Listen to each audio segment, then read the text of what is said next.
their runs, but you have 6 guys hitting 300 or better. You have a 400 hitter with Spikerman, as you mentioned. They can put runs on the board. They can do it quickly. Yes, this team is leading the Big 12 in so many offensive categories. They're going to score some runs. So, Cincinnati's going to have to score a lot of runs today, this series, to win. And you mentioned it off the air coming into this game, Billy, going to what Zach just said. For Taylor, you can't walk guys. You need to make this Oklahoma lineup earn everything. You got to make them earn every single thing because they're going to get their hits. Now Spikerman digs in. Taylor on the mound. And the first pitch is bounced up there, ball 1. Game 1 of a doubleheader today. Due to some inclement weather later this weekend, we'll play 2 today, both 9-inning games. Second game will start about 30 minutes at the conclusion of this one. Spikerman hitting .407. And he smashes it deep right center field, going after the second pitch. Hegeman at the wall, and it's off the wall, and that glances by Pearson. Spikerman digging for 3, and it's a leadoff triple for John Spikerman. The reigning Big 12 Player of the Week is at it again. He got a fastball middle in, and he just barreled that ball. That ball's right off the fence. I mean, that ball was up, and he still got to it pretty good. Taylor going right at him with 94, and Spikerman was ready for it. Almost got it out of here. Hit it to one of the deeper parts of the ballpark. Third triple of the year for Spikerman, and Oklahoma's in business. Outside to Madron. Madron hitting .321, 11 home runs. Had a great weekend at Baylor. Pulls that foul. Drove in 7 runs last weekend. Overall, he's 8th in the conference in runs batted in. 1st in runs scored, 9th in doubles, 7th in stolen bases. He's up there in a lot of categories. Not to mention he's hitting for power, 11 home runs, and he's got more walks than strikeouts by a considerable number. This is a special hitter.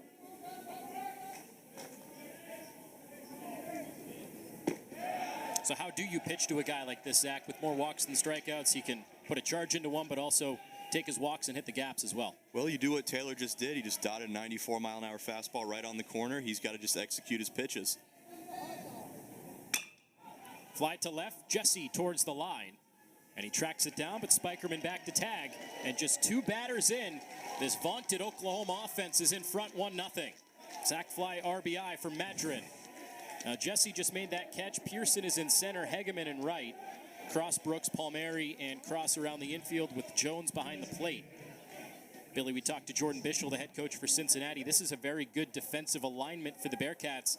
And Jordan Bischel said this is an Oklahoma team that doesn't strike out. We need to make plays behind Taylor today. Yeah, they're going to put the ball in play, and you just got to be ready for it because they're going to hit the ball. They're going to hit the ball hard. So you got to be ready. You better have your best defense out there. An appeal over at third base. The Bearcats thought that Spikerman may have left a bit early, but he did not. You know, I've never seen that work once in my entire life. The old tag-up appeal. I've seen it once or twice, but it's very rare. But you lose nothing by trying it. Absolutely. I mean, if you get a third base coach, a third base umpire that's not watching, he's saying, why are they doing this? So he might call you out. Carmichael shoots it right back up the middle. It's a 7-game hitting streak, and he did it with a bang, and you're already seeing these Oklahoma swings. Goodness, they've hit the ball hard. These guys going up there looking for that fastball. And when they get it, they're letting it go. Oklahoma, first ever Big 12 regular season title.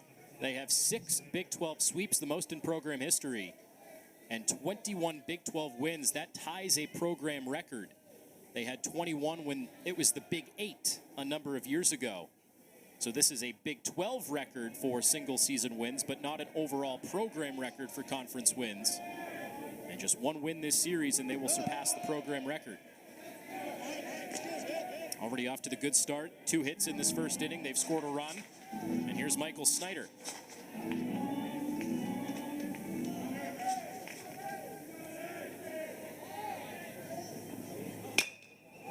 Flied out to right. Hegeman back a few steps. Now he comes in. And there is the second out.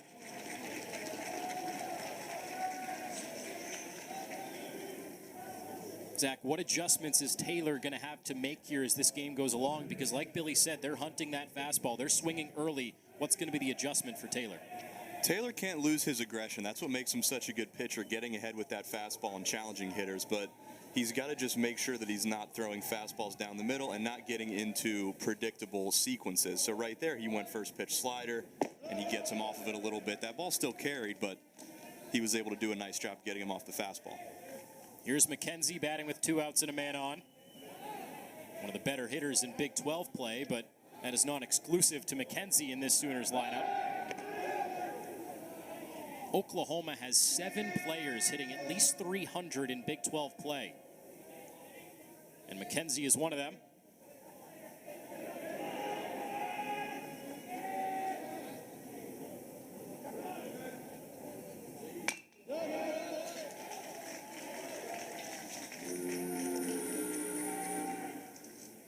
McKenzie on a 3-game hitting streak.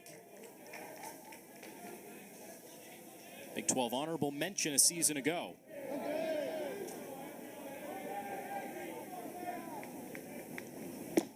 Good slider there from Taylor. That pitch in that location is going to be the key for Nate Taylor today. He doesn't throw a changeup very much. He's mostly fastball slider.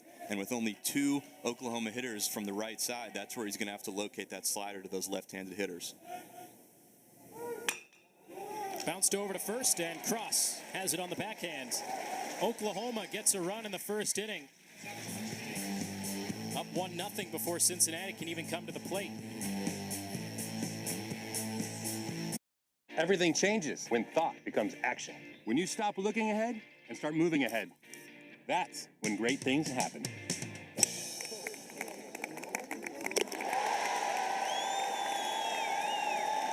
See what I mean? Same is true for your finances, so why not get... Braden Davis gets the start in game 1 of the series for Oklahoma. And Zach, this is a good story. He was a closer at Sam Houston State, but his stuff is played in the rotation for Oklahoma. Fantastic numbers as a closer. Did not have a start in his career, but he actually started this past summer in his summer league, in the Cape Cod League, one of the premier college summer leagues. So he got some starts there, made it on campus for the Sooners, and he has not looked back. Really, really good numbers. Strikeout to walk is fantastic. He throws 4 pitches for strikes. He's had a great year. He'll face this lineup for Cincinnati, led by Jordan Bischel, the first-year head coach. You talked about, Billy, how Cincinnati's going to have to score some runs today, and they certainly can. They're top 5 in the conference in runs scored. But it's going to be a lot of walks, hit by pitches, bunts, and then get that big hit to get some crooked numbers on the board. Yeah, they're going to have to do that, but facing a pitcher like they're facing today in Braden Davis, he doesn't walk a lot of people. He's not hitting a lot of people. So, you know, you got your work cut out for you. You're going to have to score when you have the opportunity to score. Cincinnati, though, has done pretty well against Friday night caliber starters. You think to Peyton Tolley with TCU. You think to Derek Clark with West Virginia, Billy. They've beaten up on some of the best starters in this league. That's what I said about this here Bearcats offense. They can swing the bat with anybody. That's why they got to score some runs today. Already down 1-0. Sac fly RBI in the top of the first inning for Bryce Madron after the leadoff triple for Spikerman. Taylor did well to limit it to just 1 run. Harrington Cross leads it off.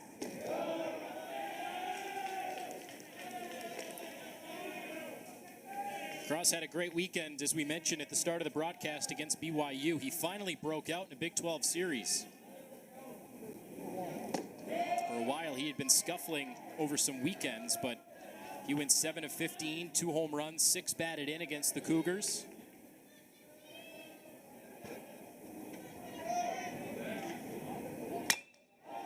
Flies this down the right field line. Madron going over towards the line. And on the track, he makes the catch. 1 up and 1 down for Davis. And it's Walk, Spikerman, and Madron left to right in the outfield. McKenzie, Willits, Nicholas, and Snyder third to first. Mudler does the catching for Davis today with Carmichael the DH.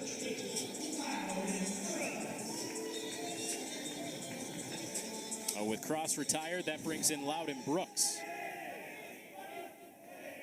Another guy that's been heating up lately for Cincinnati. Hit a pair of home runs as well against BYU. And as you mentioned, Billy, you're going to have to be ready to hit today against Davis, who doesn't walk a lot of guys. Davis comes right after you, and he's throwing 4 pitches, and he can throw them all for strikes. He is coming off a bit of a down outing against Baylor. Granted, it was a win for the Sooners, but 5 2/3, 6 earned runs. He struck out 6. One of his worst outings of the year. Pulled the string there, 1-2. Davis is 5th in the Big 12 at opponent batting average, 6th in innings pitched, 4th in strikeouts, tied 2nd in wins.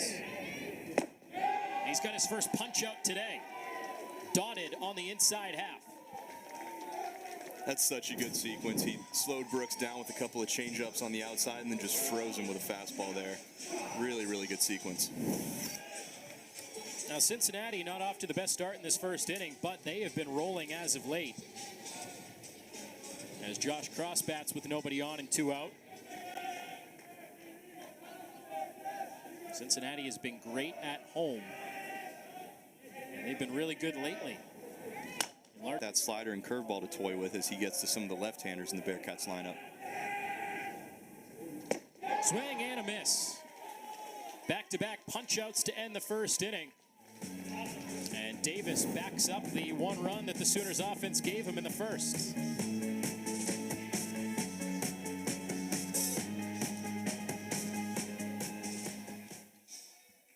Damn, he gets leverage.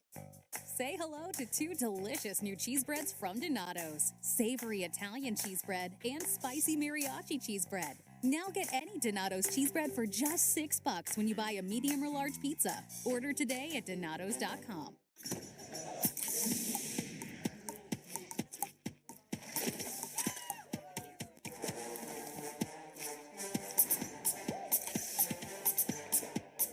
Every bite better with Pepsi.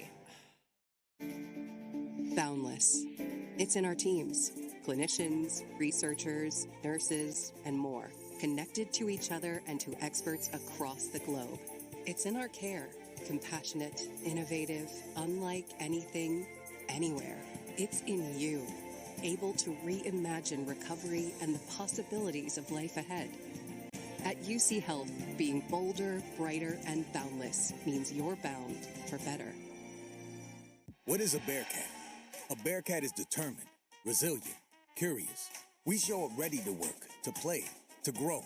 And while a lot's changed in our 200 years, there is one defining trait that unites us all.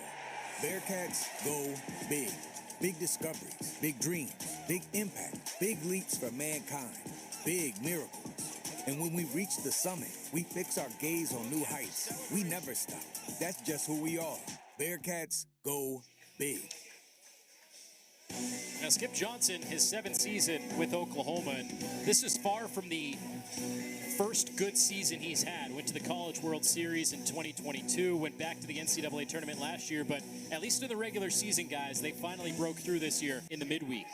Tuesday at Xavier for Oklahoma, Tuesday against UConn for the Bearcats, and that would have represented a great opportunity for both teams, but due to inclement weather, both of those games were ruled no contest.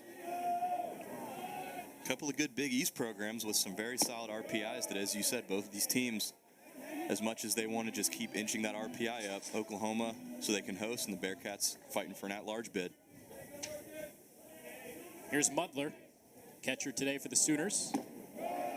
That cancellation carries a little more weight for Cincinnati. And even this series carries more weight for the Bearcats because you're so close to that in or out line. As of right now, the Bearcats are in the NCAA tournament, but depending on the publications, are they a 3, are they a 4, are they out? So that cancellation against UConn came at a bad time. The Bearcats know that if they can win this series, have them pretty definitively in. A tough test, already down 1-0. Pitch to Mudler.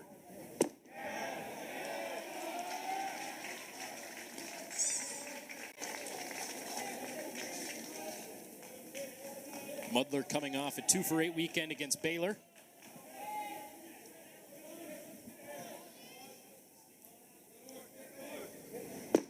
Gets tied up there. That slider has been moving a lot for Taylor and has his first strikeout. That's just such a perfect location. Earlier in the count, he was throwing it as a get-me-over, and right there, that back foot. It's still at 84, 85 miles an hour. That's a good hard slider. And those hitters just too late to adjust when they're looking at a 94-mile-an-hour fastball. Here's Jason Walk batting with a man on and 2 outs. Freshman from Ackworth, Georgia. Came in very highly regarded, top.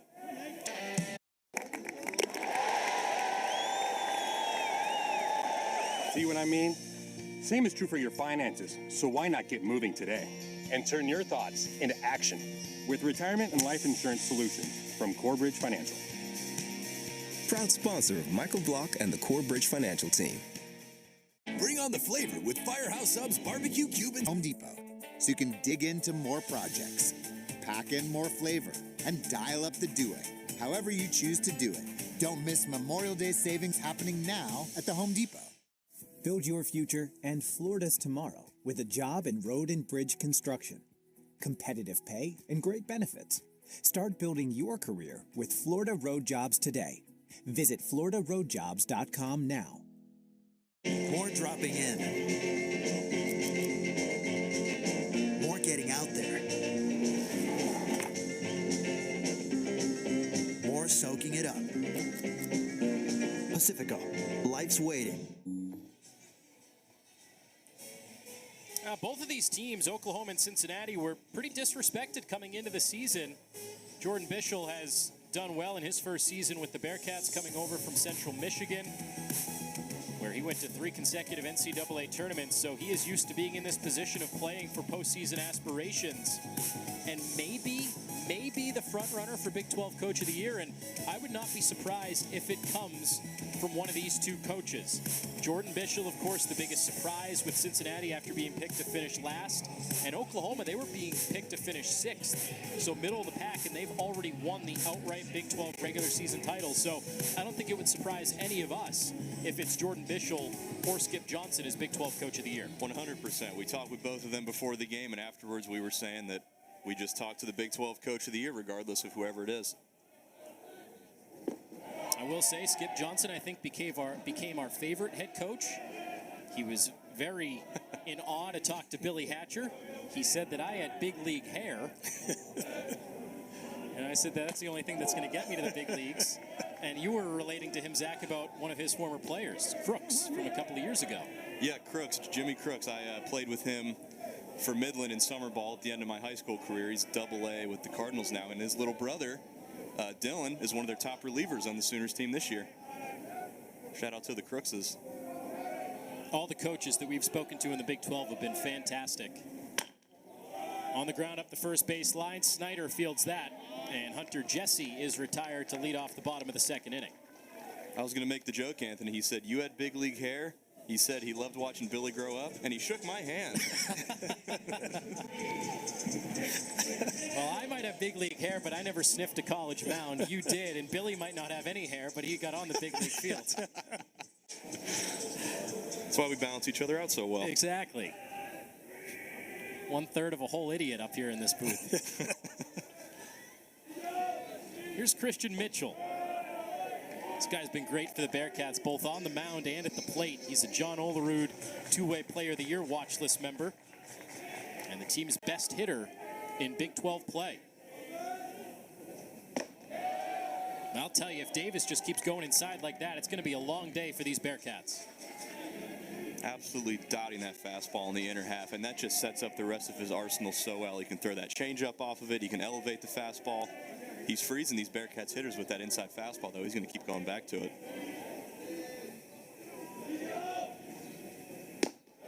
Billy, for a guy that throws inside so much, what's the approach against that? See, I wouldn't have a problem with him because I'm looking inside. I want the ball middle in. But to be effective pitching, he loves to use that changeup away. If you can speed hitters up on the inside part of the plate, then throw that changeup in the breaking ball, you have a chance of getting them out. Just like that, tried to pull the string, but Mitchell held up on the check. So against this guy, you're going to look inside fastball, and then adjust to anything away? Yeah, but see, every hitter is different. I wanted the ball in. Some of these guys, you got to look for what you can hit. Some of these guys are looking for a fastball away, because that's what they hit the best. and then they take that fastball inside. So you make him throw that one, you got to throw it again. So this guy's throwing strikes. So you're gonna have to come out of your little zone that you're looking at and adjust. Well, Mitchell rolls that one over to short, and Willits takes care of that. I think that's the biggest key, what you just said right there, is every guy is different. Some people like it in, some people like it away. But if Davis is going to pinpoint, you're going to have to break out of what you want to do and start to make the pitcher adjust at that point. Yes, you do. He's retired the first 5 and drops a slider in there on Hegeman. That's one of the first sliders, Zach, that we've seen from this lefty. He's thrown it exclusively to left-handed hitters, which is no surprise. That fastball changeup combo's been working well enough for the righties. And I guess with this being the last series before the Big 12 tournament that starts on Tuesday, that is a silver lining if, for the Bearcats offense at least, if Davis continues to pitch like this, he likely won't go his usual 100 pitches of the last 5 or 6 weeks because they're probably going to be saving him for that Big 12 tournament. Well, the good news for Oklahoma is they have a bye into the second round, so that's going to give them an extra day. Slide to left here. Walk dances around a bit. Now he has to come in, weigh in, and he tracks it down. He got a little bit tied up there in the outfield, but Walk makes the play, and it's 6 up and 6 down for Davis. Big 12 regular season champs into the second round. They'll play on that second day of that May 21 to 25 window, closely followed by the selection show on the 27th, and then the regional start on May the 31st. Third inning from Cincinnati. Anthony Mazzini, Zach Siegel, Billy Hatcher with you, our entire ESPN crew. Maybe the most anticipated Big 12 series this weekend to wrap up Big 12 play. The up-and-coming Bearcats against the outright regular season champion Sooners.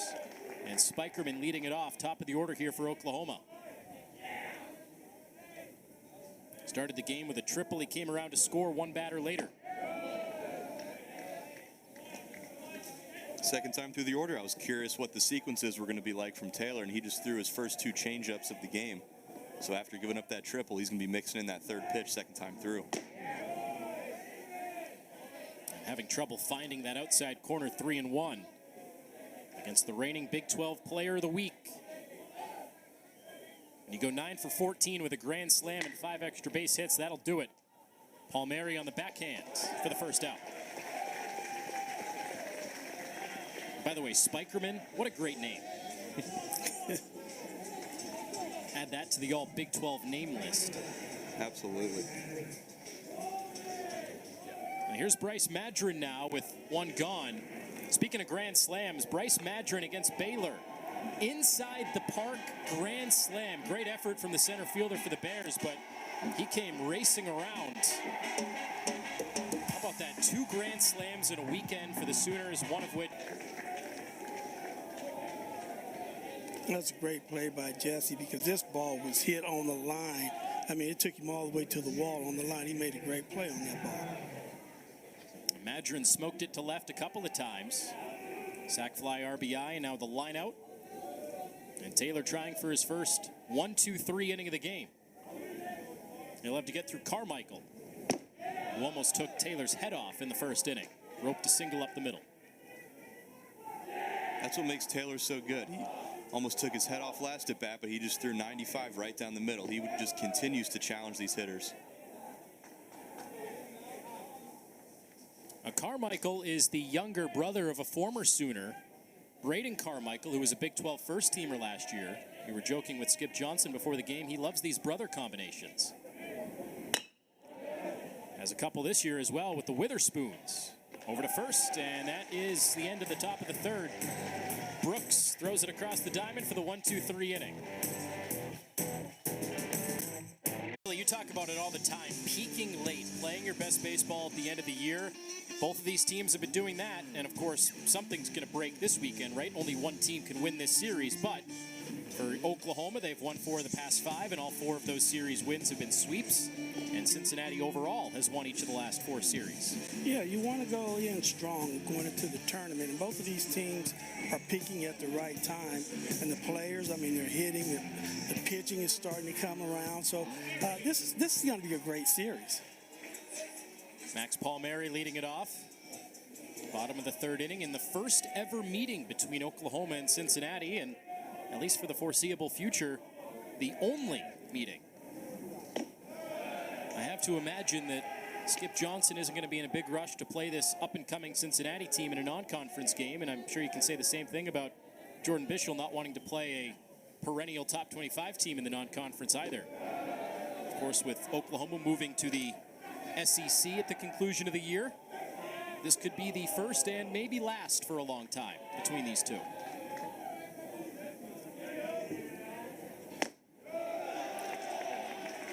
I'm sure Cincinnati won't have to complain about facing Braden Davis, who's been great. He has retired the first 6, but Palmieri has him at 3-0. Based on the year he's had, I imagine there's a good chance he goes pro after this year. We'll see if any college hitters have to worry about facing Braden Davis. We talked to Skip Johnson about Braden Davis, about his projection at the next level. As he walks Palmieri to lead off the bottom of the third, Cincinnati trying to tie this game up and get that run back. And Johnson admitted he might not be a starter at the pro level. Granted, he's turned into a starter here at Oklahoma. But his stuff certainly plays out of the bullpen. He showed that at Sam Houston State. That's the first walk he's given up. And Cincinnati is great at getting on base. Top 20 in the country at walks and stolen bases. They're first in the Big 12 at getting hit. And it's led to a top 5 margin in runs scored.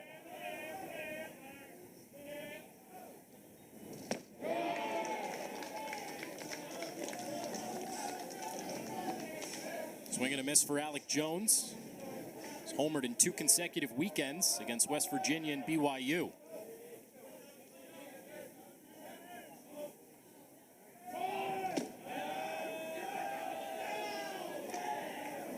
This is what we talked about for that Cincinnati offense. You get a man on, and they're not going to be afraid to bunt. They'll try some trickery, show the bunt, have the guy steal, delayed steal, all different things in the Bearcats' arsenal. And that'll be important right there, Billy, throwing over, keeping these base runners in check. Yeah, you got to keep changing as a left-hand pitcher. Your looks over at first base, getting rid of the ball quick to give your catcher a chance to throw these guys out because the Bearcats are going to run.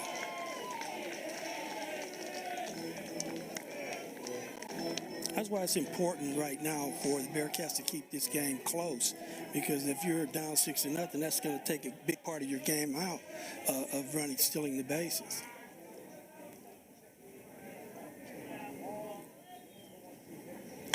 Yeah, Cincinnati can really speed you up very quickly, and nicely done there by Davis.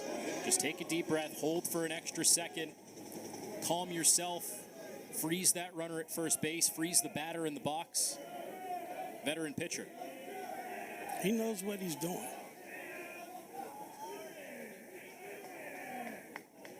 Another long hold, and he'll throw over again. How long does it take, Zach, to really get a feel for managing the running game? Some guys are just good at it intuitively, and it's something that's in the back of their head. Some guys are just go, go, go, kind of tunnel vision on the hitter. Typically, you see relievers are going to be that more tunnel vision, hyped up. If you're a starter, you have to be able to manage the running game. That's just kind of part of it at this level. If you can't throw over and mix in your looks, you're really just not going to be a starter for the most part. Well, that's the one thing a manager has to do. I mean, he sees the pitcher out there pitching.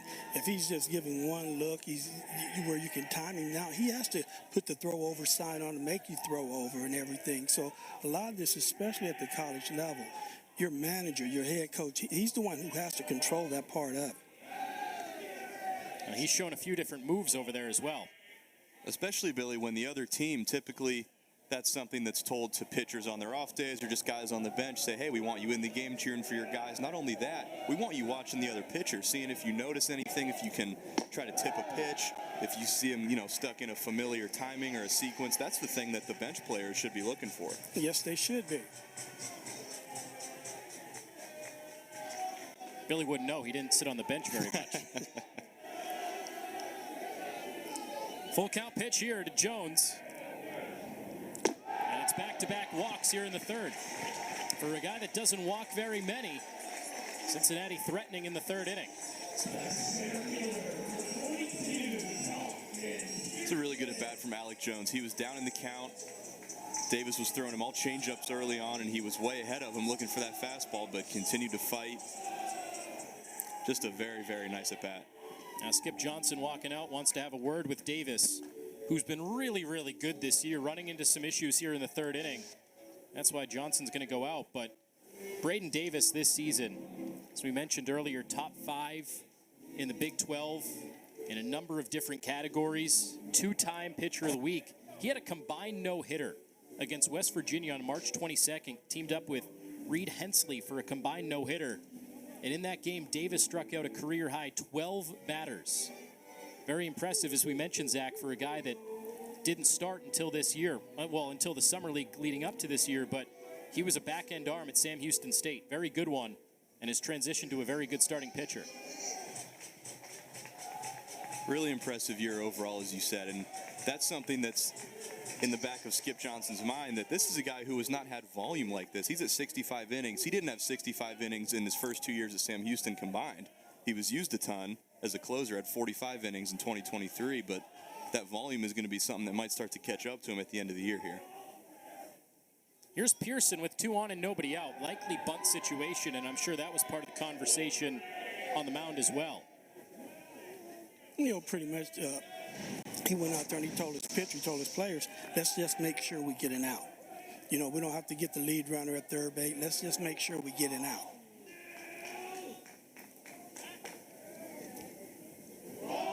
There is the bunt, and it's down back to the pitcher. And no play at third. The play goes to first. And Dalton Pearson, the number 9 man, does his job. Gets Palmieri and Jones into scoring position for the top of the order.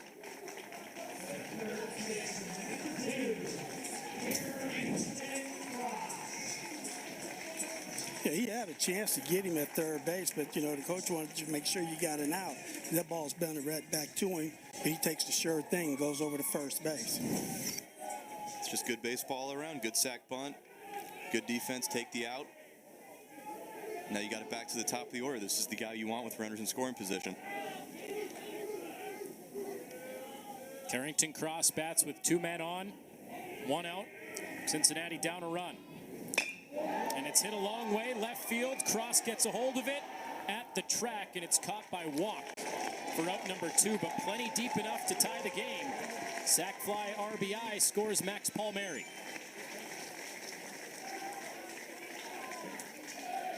Carrington does what he's supposed to do right there. This man on second and third, 1 out.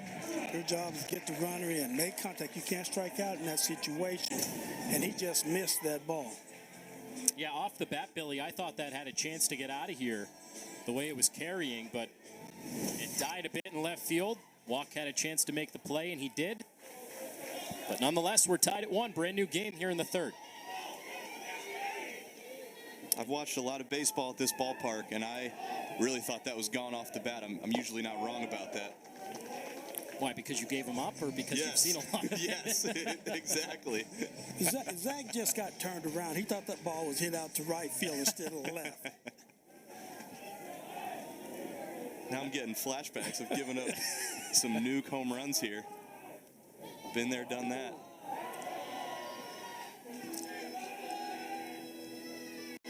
Hopefully this has been a more positive experience for you. It's been a lot less stress-inducing, that's for sure. You're still pounding just as many snacks as you did. Or maybe not, a little less. Yep, yeah, debatable. Those Uncrustables in the dugout never stood a chance. 1-1 to Brooks. First team all snacks.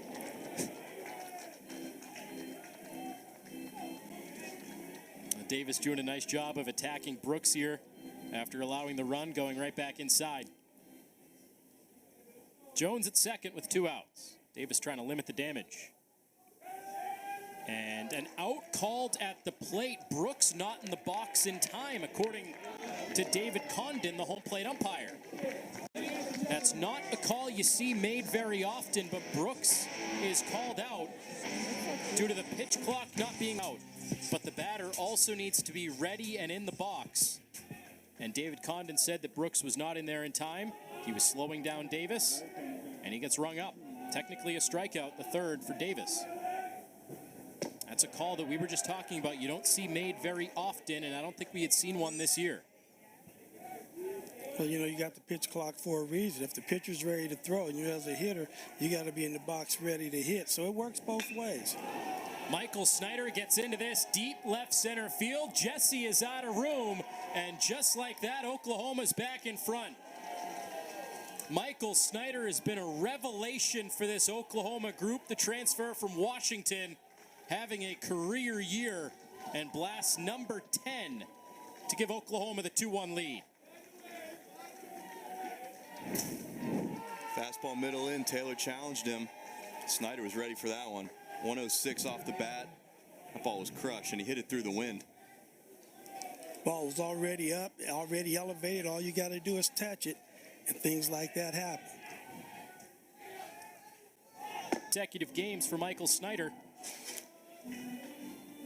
And now McKenzie, who grounded out in the first. And now the key, Zach, we've talked about it throughout the course of the first 3 innings. With this Oklahoma offense, Jordan Bischel said just eliminate the big innings. You gave up the leadoff home run, sure. But now how does Taylor bounce back and respond to these next couple of batters to prevent an even bigger inning? That's going to be the key here. 100%. He did a nice job early on. In the first inning, gave up that leadoff triple, and then the sac fly and another base hit, but he worked and got some more outs. He's done a good job keeping his composure, so he just got to continue to mix up the sequences and not get upset when he gives up a run. That slider's been a good pitch for him today. He's getting ahead with it, kind of throwing it middle, and he's getting a lot of takes because they're looking for that first pitch fastball.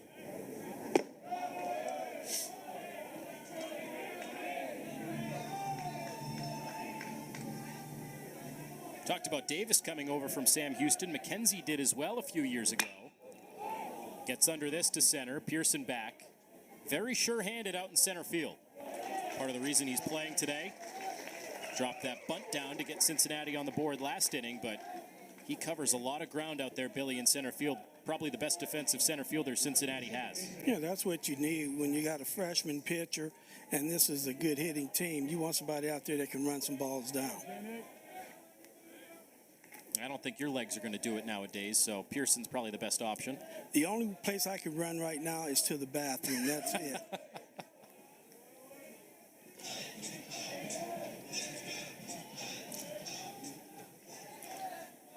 One out for Nicholas.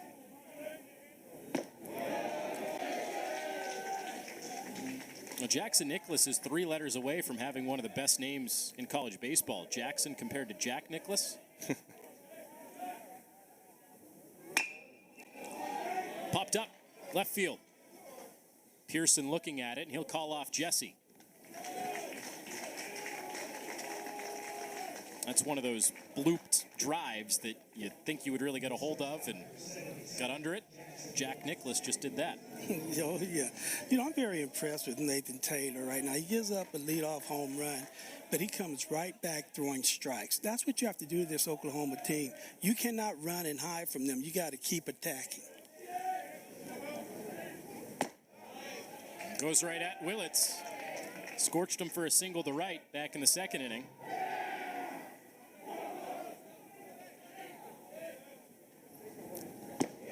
So that question has been answered. How would he respond after the Snyder home run?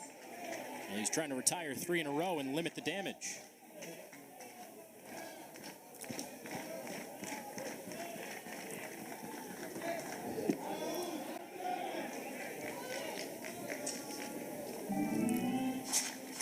Willits just a freshman.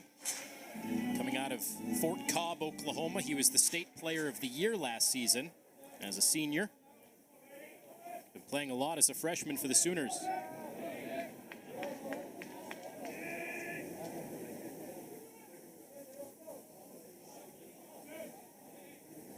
One, two. And shot left center field, tailing away, out towards Jesse, and into the slide, he makes the catch. Once that started tailing, Pearson couldn't get it, and Jesse made a fine play. Conference tournament, as of right now, the Big 12 is projected to have 8 teams in, only behind the SEC with 9, tied with the ACC with 8. Cincinnati clinging on to that 3rd seed right now based on some projections. Oklahoma in line to host a regional out in Norman. Oklahoma State down in Stillwater as a 2 seed along with Texas and West Virginia. It's been a very, very good Big 12. Not necessarily the order that people expected. A lot of people thought TCU would come into the year and run away with the conference with Texas closely behind, but not the order, but still a very, very deep Big 12. You know, that's what it is. It's all projections. You still got to play the game. And both of these teams, Cincinnati and Oklahoma, they're doing it out on the field. So Oklahoma has won the regular season title. As Braden Davis gets set to work here in this 4th inning. And gets the called strike on Cross. Do you guys expect Oklahoma to carry their way through the conference tournament and win the Big 12 tournament, or do you think another team's going to emerge? Putting you on the spot here. Well, when you're playing a conference tournament, because you're playing so many games in succession, it all depends on that first game you play. You have to win, because when you lose that first game, double elimination, I mean, you got to go all out with your pitching after that. So if you could win that first game, and especially being a 1 or 2 seed, you don't have to play as many games, so you're going to have more pitching. So you win that first game that you have to play, you still got all that good pitching backing you up. And keep in mind, Oklahoma's going to have that bye into the second round. And that's what makes this such an important series for Cincinnati, is they can still mathematically get to that second seed, which would give them a bye as well. Now, of course, Cincinnati needs to win, and they need some help to get to that point, but it is still possible. Yeah, the bye makes a huge difference in tournament play, but if there's one thing that I've learned playing in conference tournaments back when Bearcats were in the American Conference, is that you really can't try to fathom what's going to happen in tournament play. It's just a different beast. I mean, from the 2022 Miracle USF run to win and end up making a super regional, you just never know what's going to happen when you get into the postseason. Now 3-2 here on Josh Cross. Davis walked 2 last inning. It led to a run. Cross pops it up on the infield. Willits waves everybody off. Which team do you think represents the biggest dark horse candidate to make a run in the Big 12 tournament? You know, with me, I still think that the team that was picked to win this year, TCU, they're a dangerous team. They are a very dangerous team. The talent's all there. It just didn't click in the regular season for the Horned Frogs, but especially with that pitching. I mean, you talk about pitching, Billy, with Kirk Sarlos at the helm down there. I mean, they're going to have the arms. It's going to be, can they do it in the Big 12 tournament setting? That was my first thought as well. I mean, even after the Bearcats played TCU, and TCU was kind of scuffling at that point, we just talked about the depth of their pitching staff and how that's not a team that anybody's going to be excited to play in a tournament setting. So I got to go with TCU as well. I think Kansas is maybe a sneaky bet. I mean, Billy, we saw Kansas earlier this year with Reese Dutton on Friday, Dominic Vagley on Saturday. That's 2 high-quality arms. A lot of teams are lucky to have one good Friday night guy. Or in West Virginia's case, they throw Clark on Saturday, but they're lucky to have one ace. You can make the argument Kansas has 2. No, yes, but, you know, the one thing, you still have to swing the bat. And like TCU, they have pitching and they can swing it. I mean, it's like this Oklahoma team. When they're not swinging the bats well, they're scoring a lot of runs. So you got to be on both sides of the fence with this, especially going into tournament time. Hunter Jesse flies out to right. He is 0 for 2.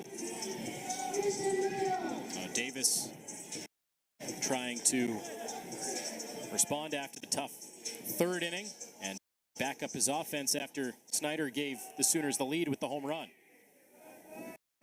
Conversely, with TCU, we're talking about their pitching. Texas Tech could be dangerous. They can really swing it, and they have not done great in conference play, but that's still a very, very good team that the Bearcats did not have to face this year. Yeah, that's a 30-win team that's 10th in the Big 12 standings, Texas Tech. That says it all right there, how good the Big 12 is. I mean, just around the country, LSU, Florida, those are 30-win teams that are 6 or 7 games below 500 in conference play. It's been unbelievable to watch. If you're a baseball fan, this is a fantastic time of year. You're going to be able to flip between different conference tournaments, and then you're going to get the regionals, which that's such a fun time of year. I don't think there's one team that would represent itself as the can't miss projection to win it all. I mean, last year you had LSU with Paul Skeens and Dylan Cruz, like that just seemed to be a juggernaut, right? Vanderbilt in years past has been a juggernaut with Kumar Rocker and Jack Leiter and some of those teams they've had. I don't know if there's that one team this year. I mean, even Wake Forest earlier this year was number 1. They tumbled all the way down to the teens. Tennessee, maybe. Arkansas, maybe. But there's not that one team that you would say they're expected to win. Well, you got to look at teams from top to bottom with pitching, starting pitching and relief pitching. The teams that have very good starters and can finish games after the starter's out, those are the teams that's normally going to win, especially at tournament time. Because your starting pitcher, you might be able to use them one time, maybe the second game for a little bit, not the second game, but the second time if you make it to the championship game. So, it's the teams that has a lot of depth pitching. Christian Mitchell turns on this, and that ties it up again. Not known for the pop, but he turned on that baby. And a solo shot to knot this game up at 2. Well, he got him that fastball inside, and he just spun on it. I mean, the barrel came through it. That was a very good pitch, and he just hit it. He beat him to the point.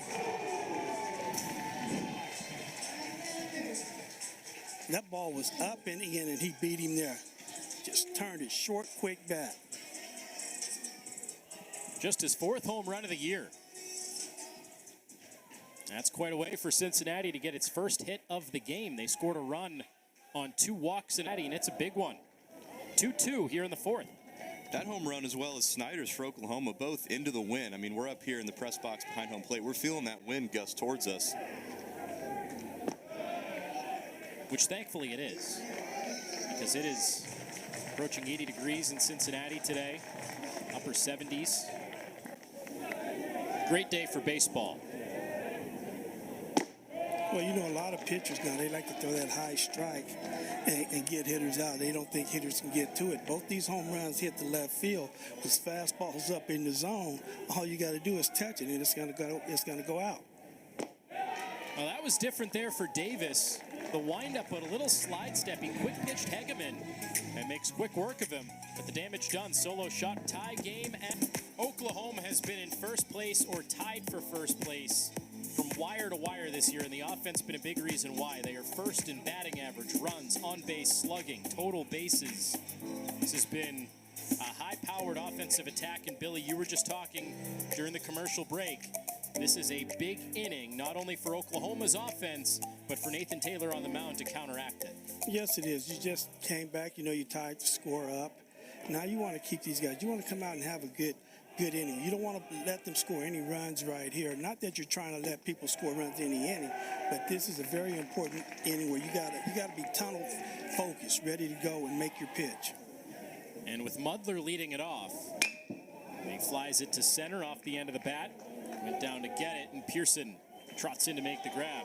So you got 8-9-1 here. You're getting close to that third time through the order, and like you talked about, these hitters now are going to be expecting that slider changeup sequence that Taylor has had to feature. Exactly. They've seen the break on it, where he likes to start it at. So now they're going to look for their pitch early in the count, but they're in the back of their mind, they're saying, he's been hanging some breaking balls. Let me get to it.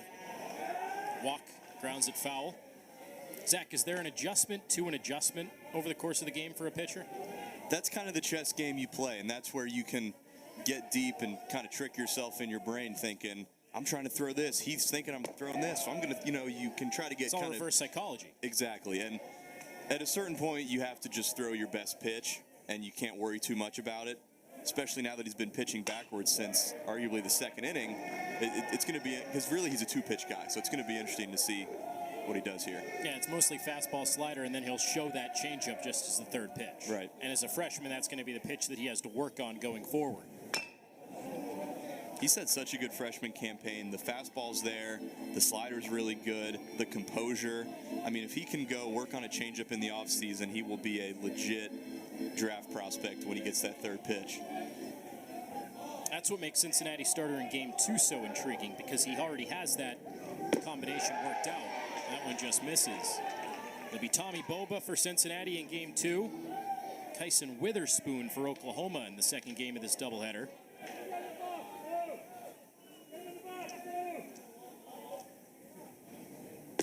It's almost a reverse pitching matchup.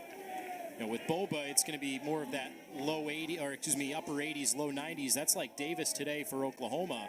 Boba called strike 3 as walk gets rung up. Whereas for Oklahoma, Witherspoon is going to be more of that flamethrower like Taylor is for Cincinnati today, although he dropped a good slider in there here. That's why it's smart that the Bearcats went with this sequence, and also Oklahoma as well, kind of throwing these different styles of pitchers back to back, because this Oklahoma lineup is going to be used to seeing 92 to 95 with a hard slider, and then Boba's going to come in there. His fastball's got a lot of sinking action. He's going to throw that cutter a ton, and then the changeup and the slider as well. So they're very different pitchers. It's not like you're throwing two similar guys back to back on the same day. It'll just be the reverse for Oklahoma. More of the finesse guy, work inside, under the hands for Davis, and then Witherspoon might blow you away a little more. Exactly. So back to the top of the order, third time through, Billy. You have to imagine that's what this mound visit's going to be about against Spikerman.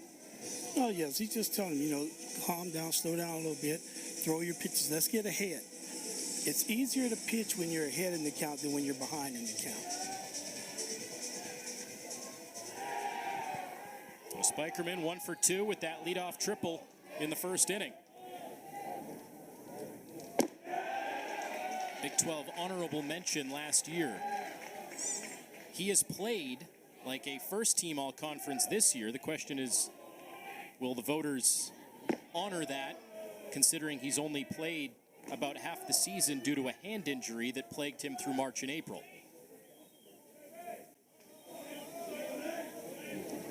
Today being the 30th start for Spikerman, 32nd game overall, and the 50th game for the Sooners. But is his production enough to qualify for all-conference? Certainly feels that way. Well, you got a lot of guys. I mean, he started 29 games.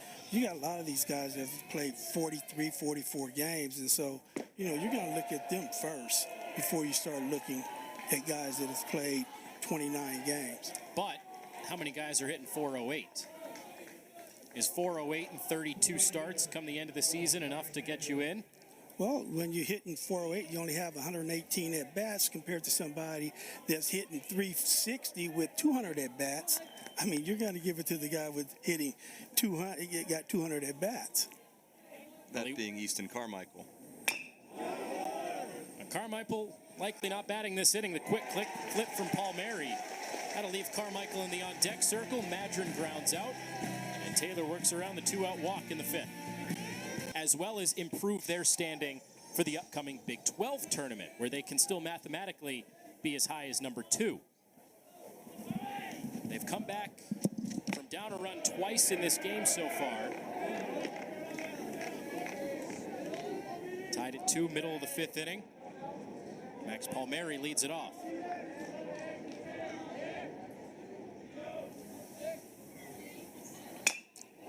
Spoiled off to the right. Still facing Davis here in this 5th inning. It's a question we asked Skip Johnson, because like Billy was talking about, preparing your rotation, setting it up, having enough rest in there to set the rotation the way you want it. How long would we see some of these pitchers? And Skip Johnson basically said it's going to be game dependent, because what we've been doing has been working for us. So you don't want to just all of a sudden abandon what's been working, but at the same time, it is a consideration.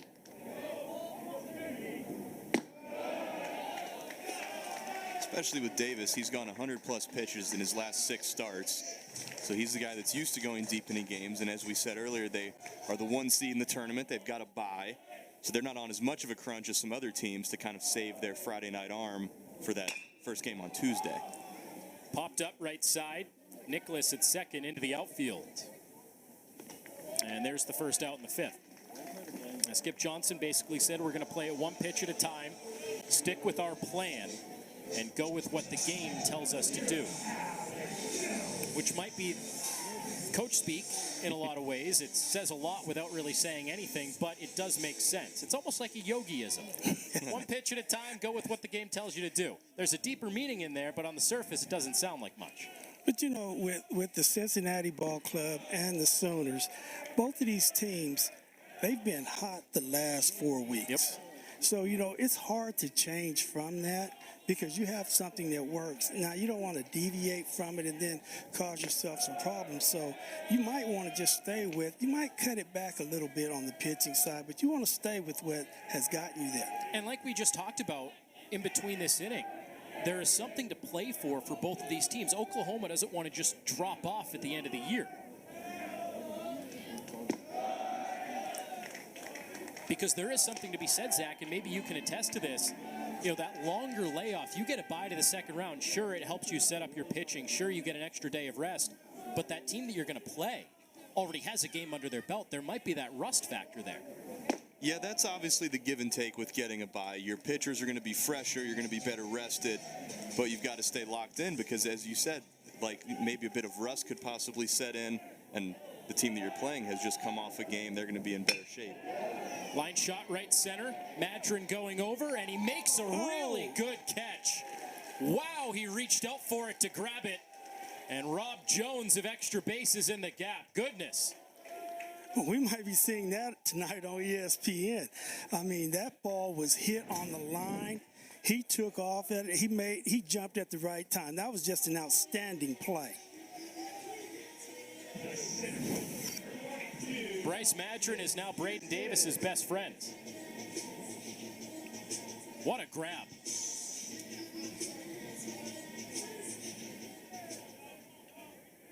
That's the second out here in the fifth, and it comes with a big star next to it. Pearson goes around on the check swing. How happy are you, Zach, when your outfielder makes a play like that? There's nothing better in the entire world. You just gave up a ball barreled 106.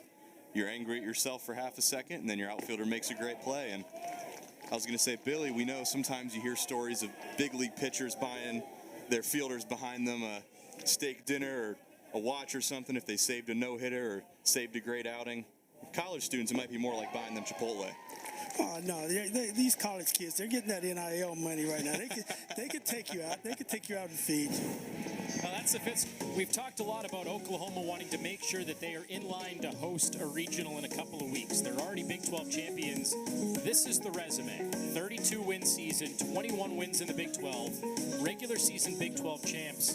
They've played quite the schedule, guys. I mean, number 9 in the country, highlighted by a win against, at the time, number 9 Tennessee. They're now number 1 in the country.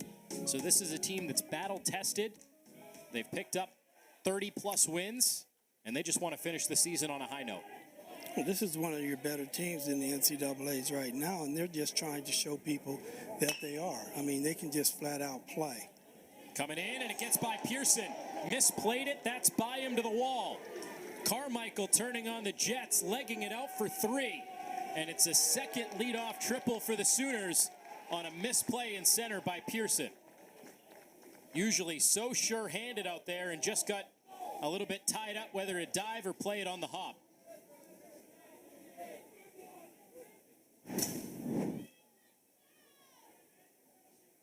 You know, he got caught in between on here.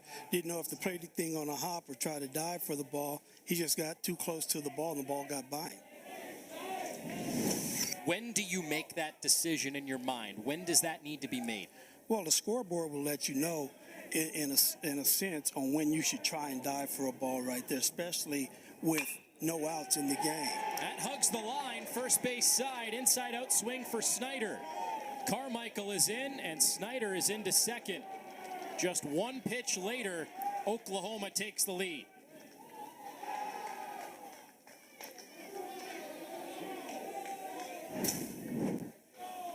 Taylor beat him with that fastball, but able to just muscle it the other way right down the first base line. It's a nice piece of hitting. That's real good hitting. You see the first baseman playing over, they got the shift on. When you can handle the bat, all you got to do is just wait a little longer. You don't have to hit the ball really hard. Hit a ball right down the line, double. We've talked about it all year, the importance of putting the ball in play. Good things can happen.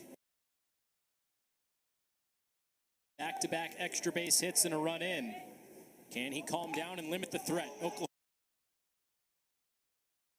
And it's bobbled by Cross at first. Carrington made the play, but Josh couldn't scoop it. So the two crosses almost combined for the out at first. They cannot. And Oklahoma on the corners, nobody out in the sixth.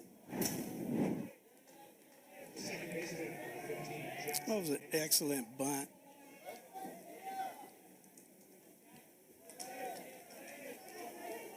Ball handcuffs you at first base.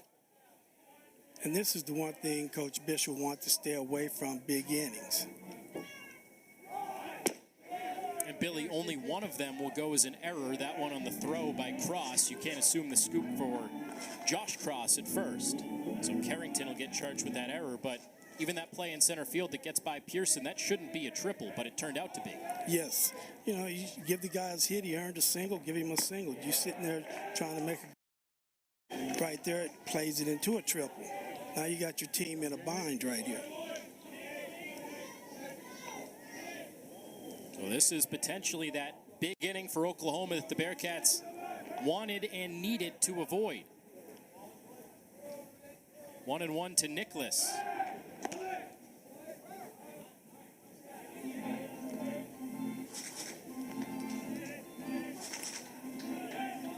Cincinnati, to its credit, has battled back and tied the game twice, but big inning here for Oklahoma, certainly brewing.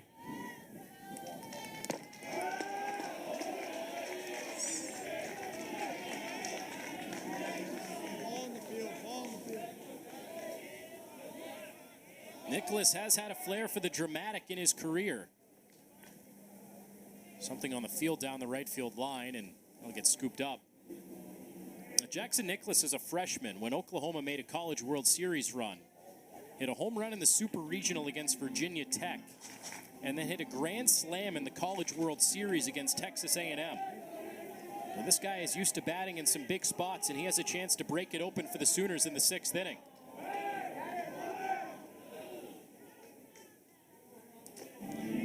Had a great freshman year. He was named to the All-Conference freshman team.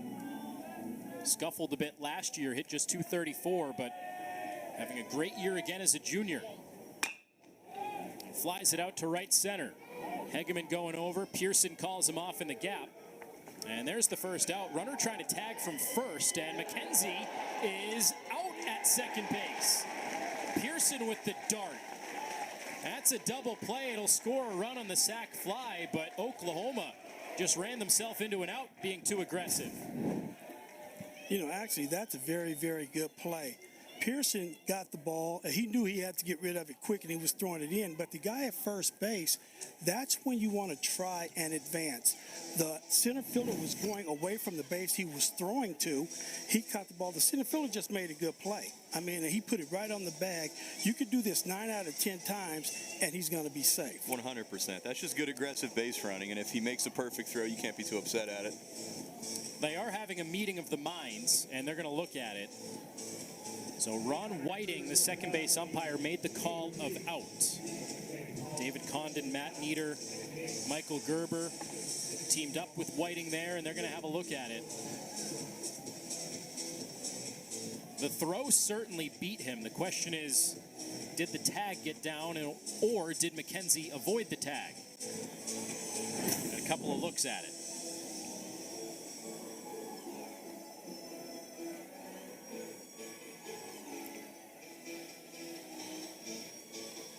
This is going to be the best angle here, guys. Watch the hands of McKenzie. Well, he might have been safe.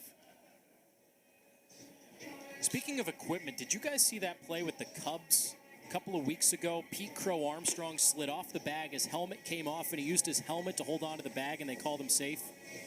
He's on the base. The helmet is part of him. But when it falls off of you and you're still holding it in your hand? It's still part of you.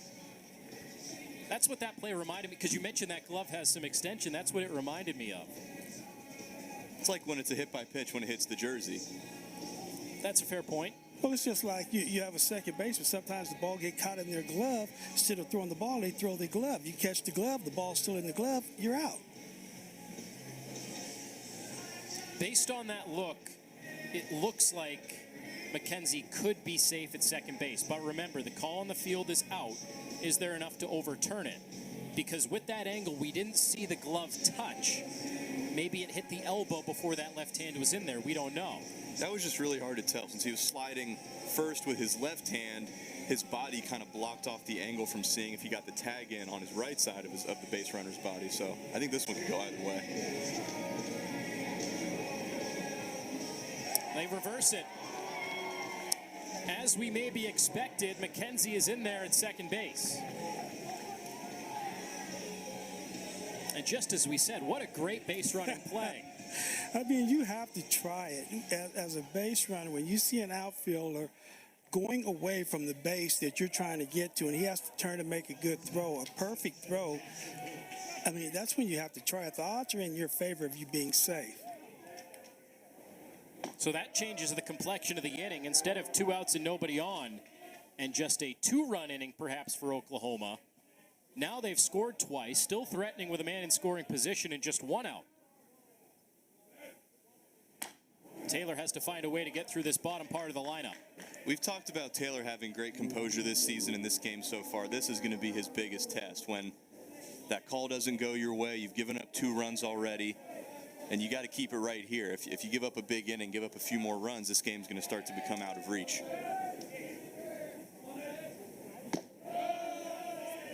Well, Taylor's had some big moments this season, but this is certainly the most potent offense he has faced.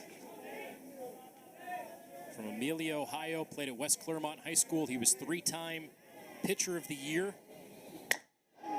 And another hit for Oklahoma, the 7th of the day. Pearson plays it on the big hop, and nobody's going to test his arm now. Cross cuts it off near the mound. But first and third for the Sooners on the second hit for Willits. Another slider over the middle of the plate. These Sooners hitters are starting to adjust and sit a little bit on that slider. 80 pitches now for Taylor as he tries to get through this 6th inning. Well, you know, even though they've scored 2 runs already here in this 6th inning, he gets a ground ball, he's out of this inning. So, you know, you got to work on trying to get this ground ball right now to get a double play. It's a balk. You called it. Oklahoma was all over it as well. There's action going in the Cincinnati bullpen, and they might need it sooner than later. Horst is warming up, and a balk has just forced in a run.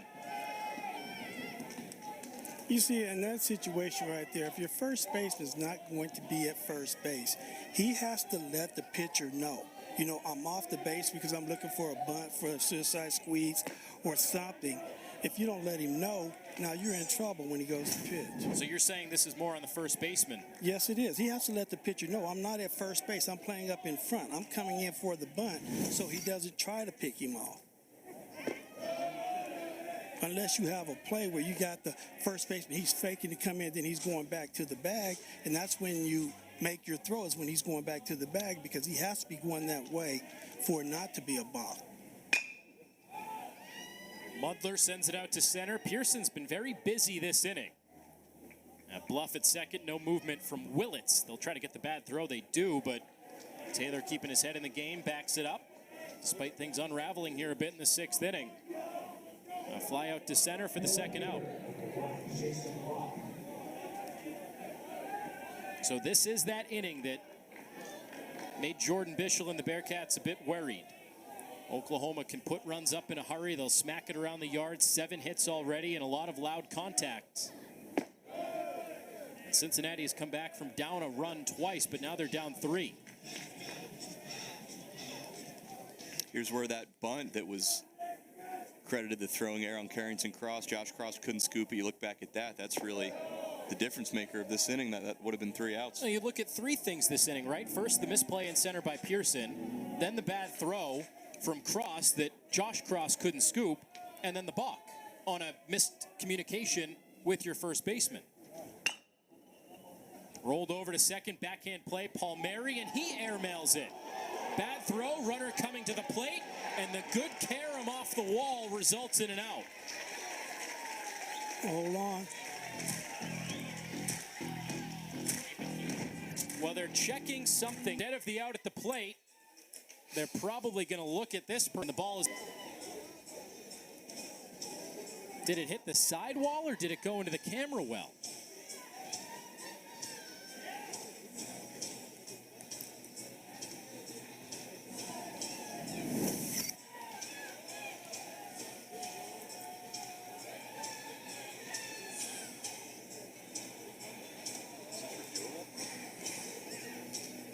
I think the first question is, can you review this? And the second question is, where did this ball go?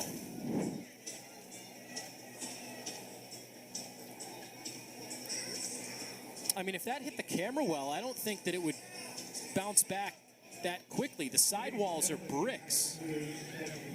That would cause that big carom. I mean, there's the camera well.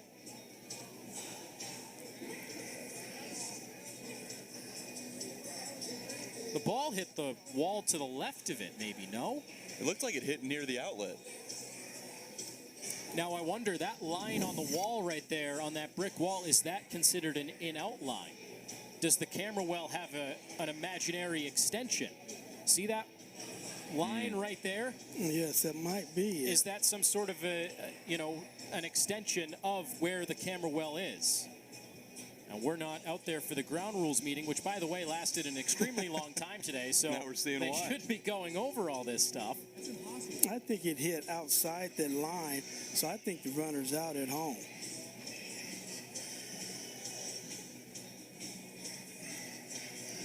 Camera well.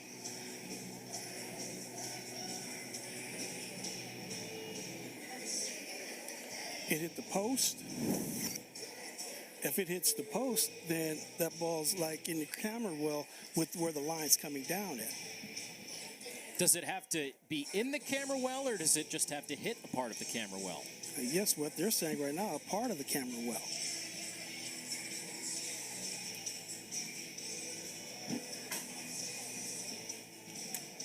Matt Nieder was very adamant about the call.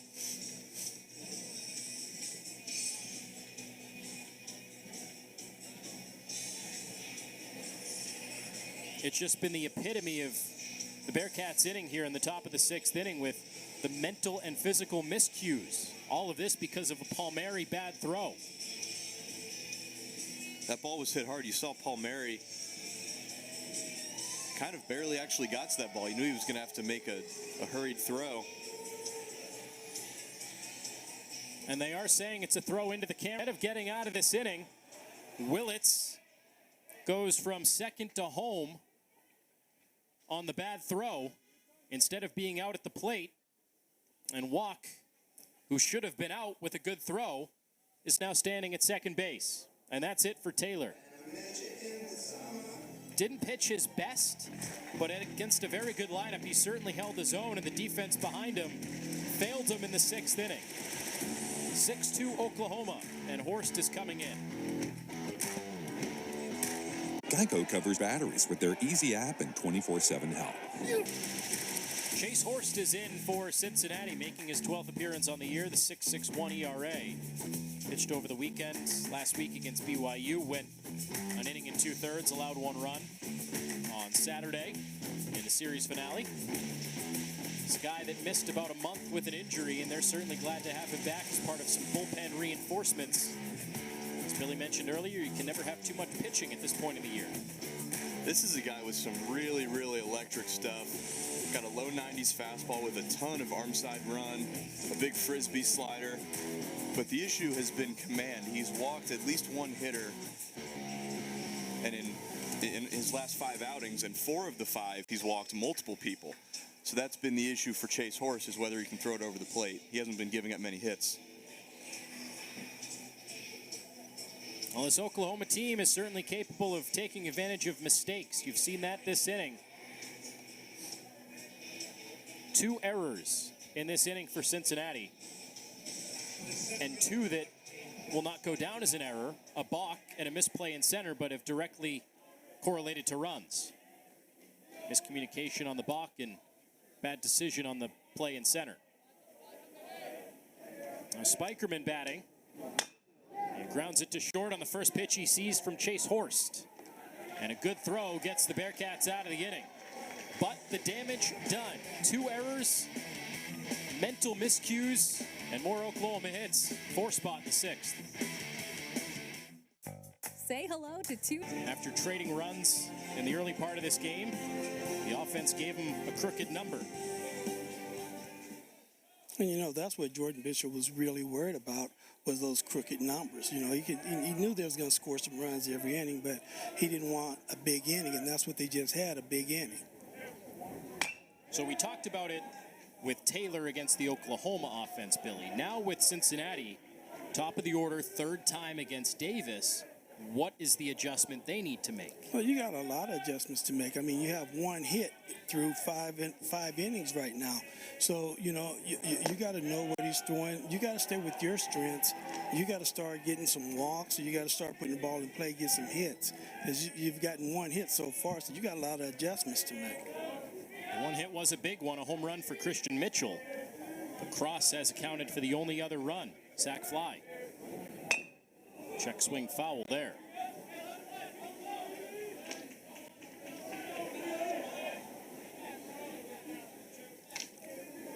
Davis is doing one of the better jobs of anybody I've seen against the Bearcats this year of pitching inside. These Bearcats hitters love to be way up on the plate.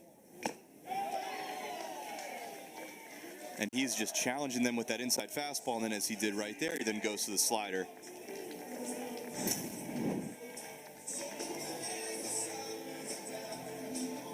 And backdoored it. Sixth strikeout, technically. Only 5 that he has truly induced. Man at the plate right now, Loudon Brooks, his last time at the plate in the third, he was called out for a batter clock violation. What do we call that, a delay of game?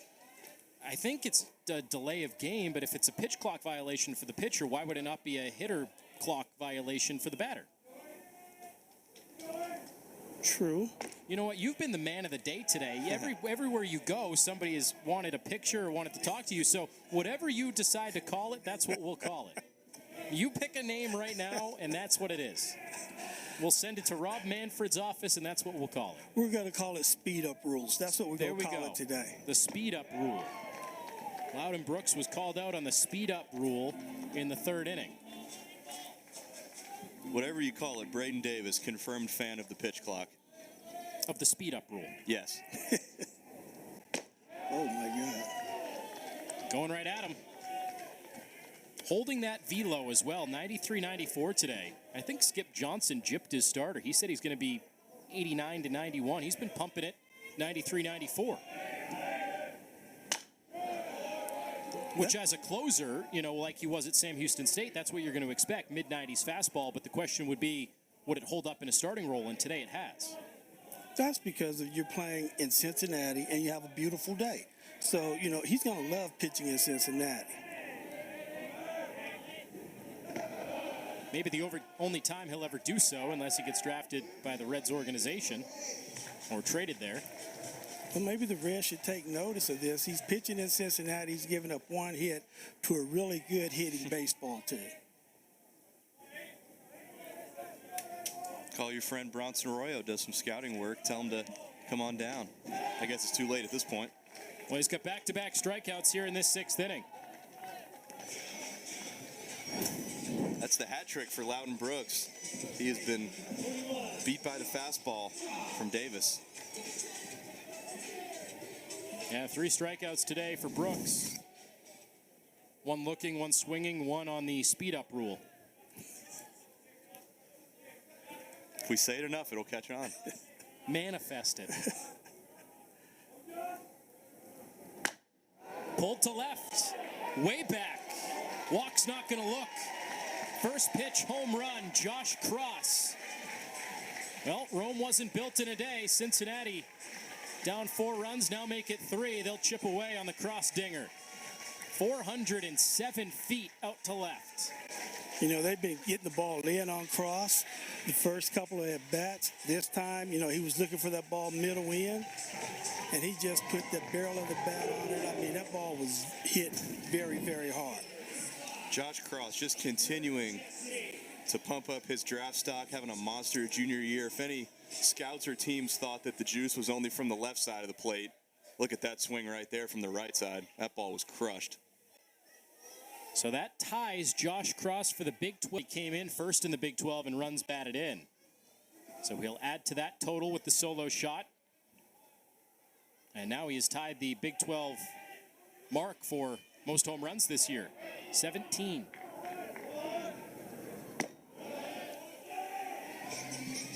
And he gets the gift of the big hat on the home runs. So now tied with Flores and Bellew of Texas, along with Arboleda at Houston.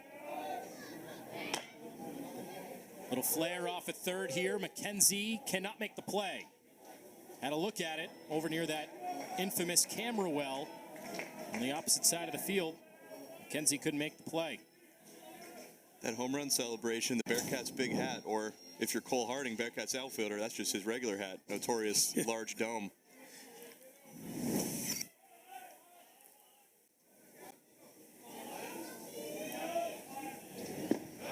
Sorry, Cole, you just caught a stray.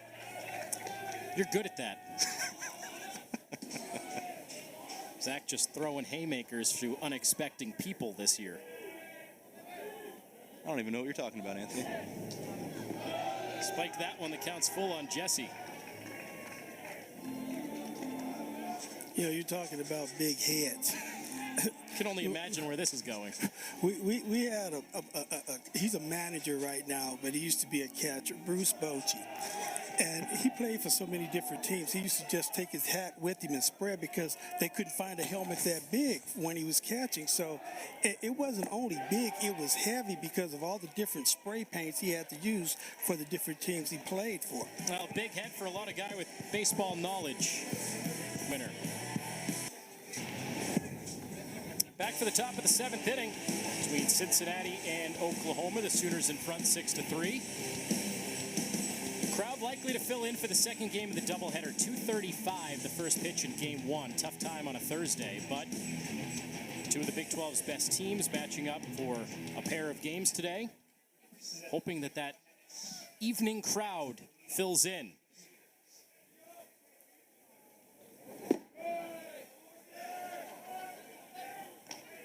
A pinch hitter here to begin the top of the 7th inning. Bit of a surprise in the 7th inning, hoping that Bryce Madron is okay. This is Kendall Pettis batting in the top of the 7th inning.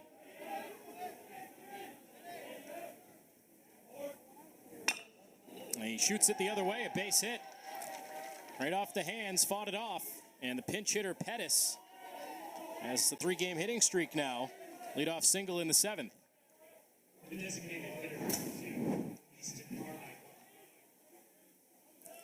I mean, he got a fastball up, inside out it, base hit. That's why it's so important, hitters, young hitters. Anytime you make contact, you got a chance of getting a hit. Cut down on your strikeouts. Again, hoping that Madron is okay. He was 0 for 2 with a sac fly RBI today. The only thing that I can think of, guys, is when he reached up on that play in right field, made the really good catch, if he maybe tweaked something. And again, you don't want to speculate, but that's the only thing that I can think of that maybe would have pulled him out of this game. And, you know, precautionary measures, you know, he might have just pulled something or it doesn't feel right. So instead of just keeping him in the game, you give somebody else a chance to play. You get him out and let him get healed up. Yeah, well, Pettis is certainly capable. He was a Big 12 honorable mention last year. He's had a bit of a down year this year compared to his expectations, hitting just 256. But very good replacement in that outfield for Oklahoma.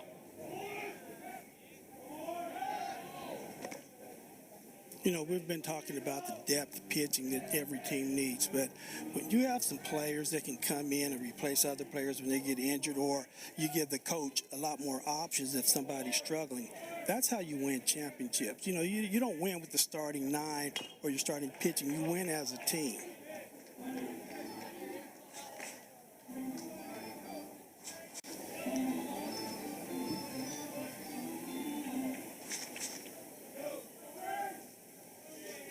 One and two on Carmichael, who has a 2-hit day. Came in second in the Big 12 in hits, and he's added 2 more.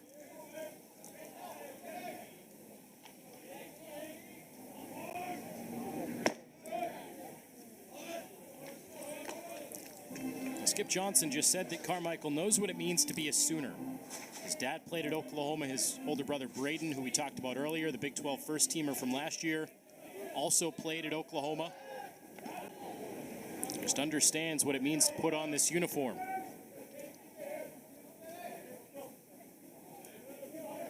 Pettis with 9 steals on the season, getting a lot of attention at first base.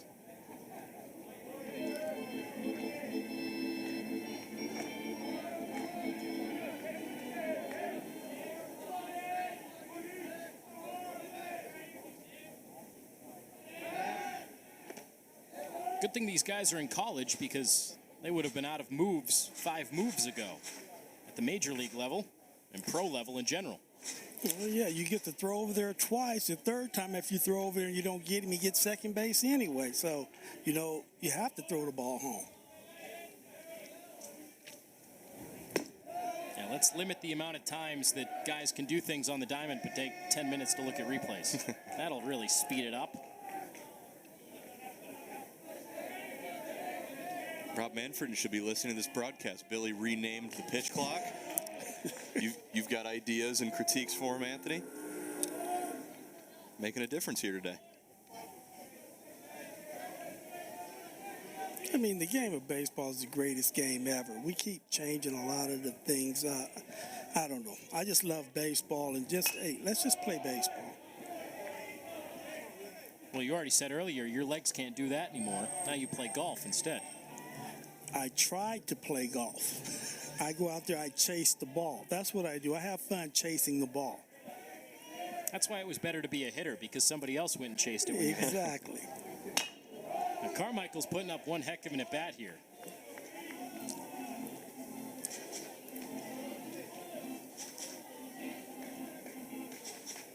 That's what you got to do. He's making some good pitches up in the zone. You just try to foul those off until you can get you a pitch down in the zone that you can handle. Pulled to left on a line. Carmichael cleans it out towards the corner, and it's off the wall. His 3rd hit today, a wave around for Pettis, coming all the way in from first. RBI double, Easton Carmichael.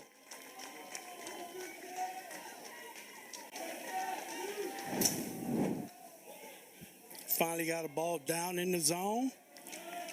Turns on it. Hits the ball down the line. Got speed at first base. Easy RBI. That was inches away from being a home run. And with that double, Carmichael's now a home run away from the cycle. Single in the first, triple in the 3rd. Double here in the 7th. The way Oklahoma's swinging it, he will almost certainly get another chance in this ball game. Nobody out in the 7th inning. A run and 2 more hits.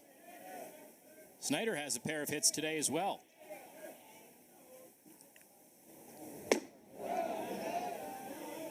What a find this guy has been, and what a job that the Oklahoma staff has done with Michael Snyder. Hit .254 last year at Washington.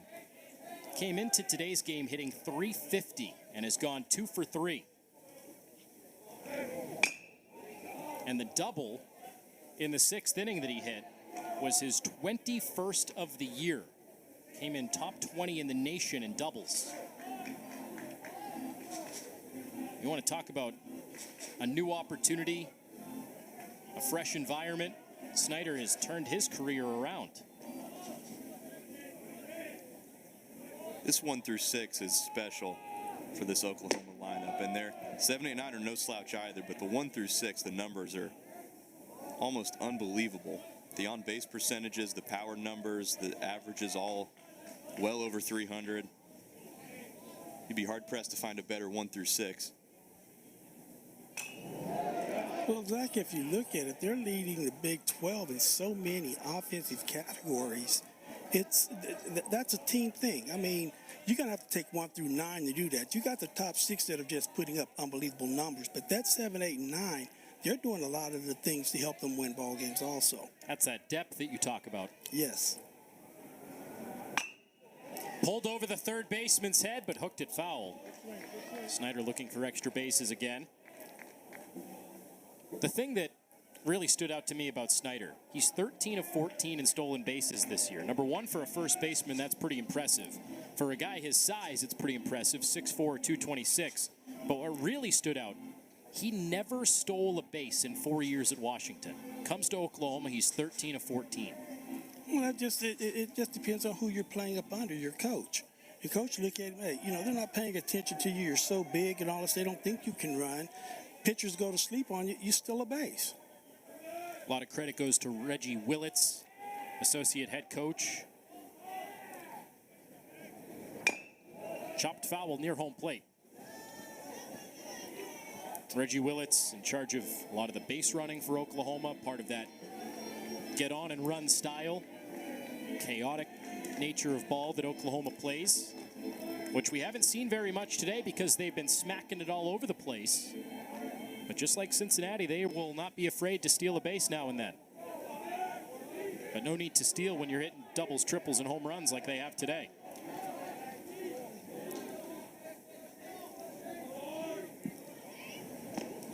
Inside and got him. Clipped him just a little bit. And that is two really good at bats. First for Carmichael. Fouled off a lot of pitches, resulted in the double. And now, after a long at bat again, Horst hits Snyder. Just barely got him across the front thigh.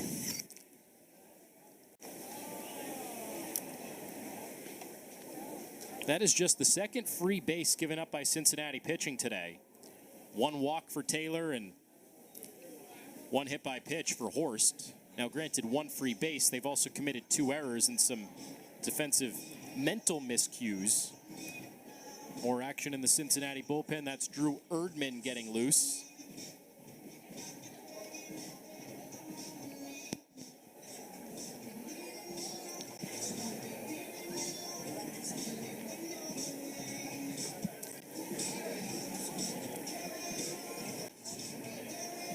Trying to get a little more out of Horst here.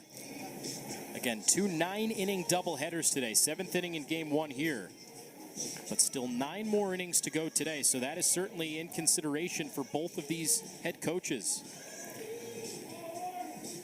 Can't pull a guy too soon.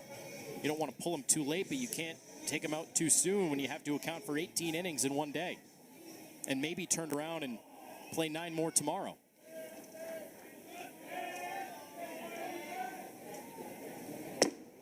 The series was supposed to be Thursday, Friday, Saturday. They'll play a doubleheader today and squeeze one in at some point tomorrow or Saturday, to be determined.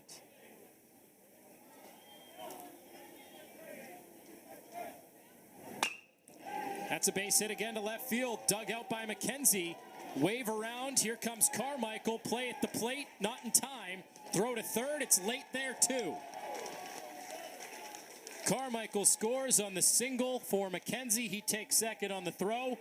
And Oklahoma doing anything it wants the last couple of innings. See, and just right there on that particular play, base hit to left field. I mean, he's already got a hit. You're going to score a run. As a left fielder, you're trying to throw this guy out. Hit the cutoff man. You overthrow the cutoff man. Now you let the guy that hit the ball end up on second base. The guy on first base ends up at third. Now you're in more trouble now than you were before.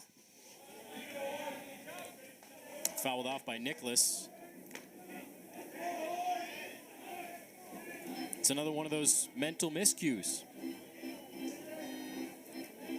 Cincinnati, I mean, you want to talk about the free bases from pitchers with just 1 walk and 1 hit by pitch, but the fielders have given up so many free bases. Yeah, when you're not hitting the cutoff man, it's a merry-go-round running the bases. That gets you in trouble. Anytime you can just make a throw and keep the double play in order, you have a chance.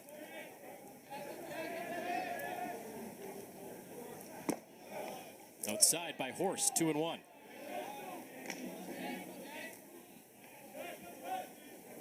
I'm sure as a former pitcher, Zach, this has been tough to watch here. Just all the defensive and mental miscues the Bearcats have made the last couple of innings.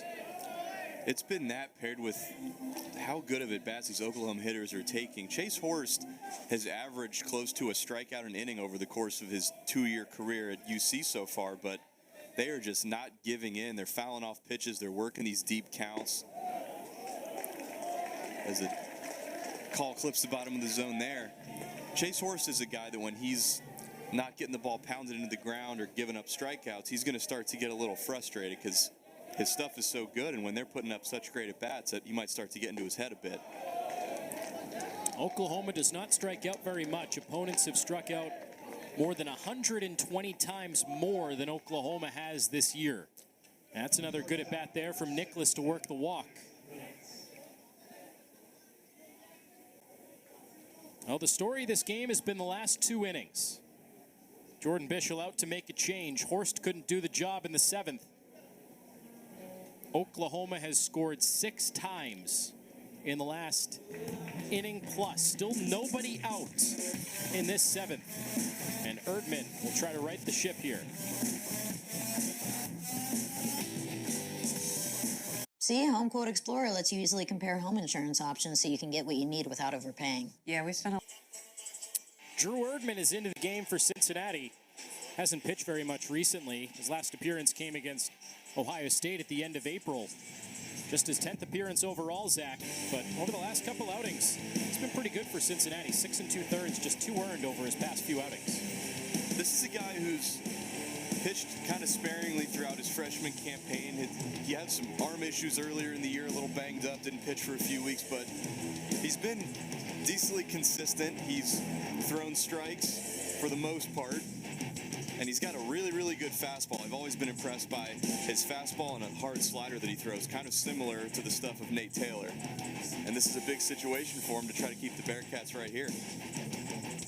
Still nobody out in this 7th inning. Oklahoma has sent 5 batters to the plate.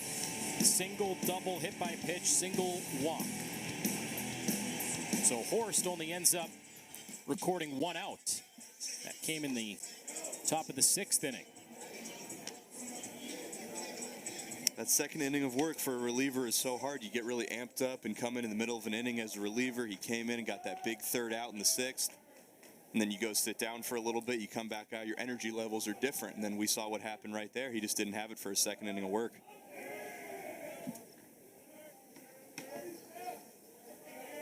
Bases all loaded up with Sooners for Willits.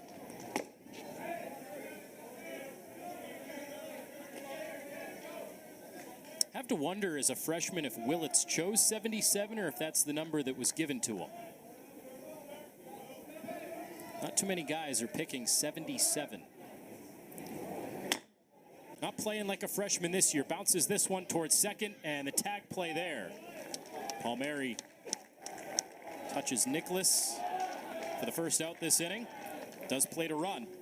You know, it was a good job of base running with the runner on first base. Instead of just letting the guy tag you, you go on the slide, so he has to take his hands down with him to tag you, and he can't turn a double play. It's those little things, Billy, the minutia that make such a big difference. That's how you win championships. It's the little things. The little things make big things happen for you.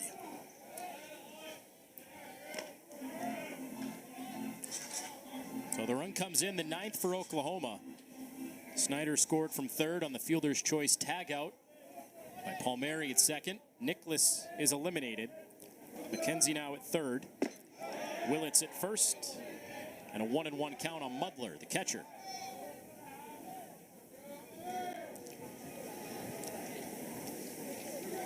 Mudler's first year at Oklahoma, transferred in from Northwest Florida State College, where he spent 2 years.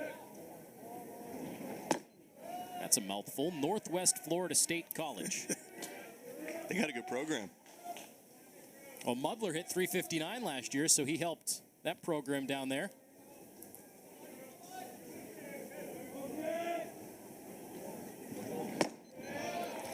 Northwest Florida, that would be pretty much the panhandle, no? I believe you're right.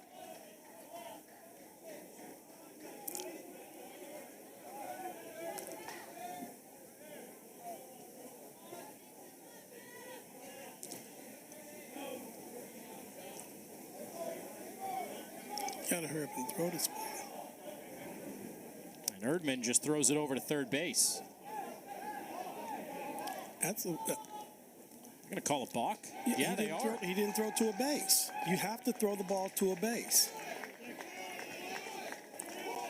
So Erdman making a freshman mistake.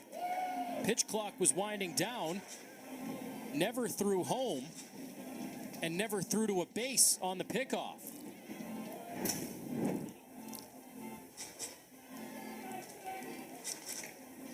I mean, right idea to get rid of it, but look at where Cross is. Exactly. Now, if he was at the base, nothing would have been said. But you have to throw to a base. For a Bearcats team that has been more or less sure-handed this year, one of the better fielding teams in the Big 12, they have made some mistakes today. 2 errors. You're looking at a second balk and some mental miscues. So the argument from Coach Bischel is the argument he's making that you could assume that as there was a runner there, Cross was going to go towards the base. He was going to be cutting over towards the base, even if he wasn't holding him on. Because Coach Bischel was arguing that call there, whether or not it should have been a balk. That's the only argument he has, is that he's close enough. I mean, what's the argument that Erdman's throw pulled him away from third base? You can only throw it where the ball is? You know, if he'd have thrown the ball on the other side instead of on the right side of it, that would make him going towards third base, then you have an argument. But with where the ball ended up, you have no argument on that play.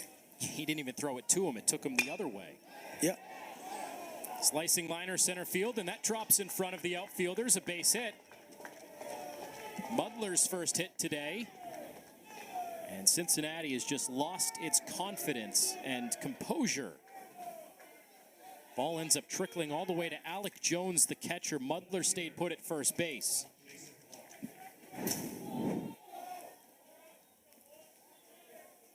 Just throws his bat out there, a little soft line drive up the middle. Can't get to it. He's already misplayed 1 ball, so he's staying back. This ball just bounces off the first baseman. Cincinnati's lucky. It's something else. Still just 1 out this inning. And this is the 8th man to bat for Oklahoma, Jason Walk.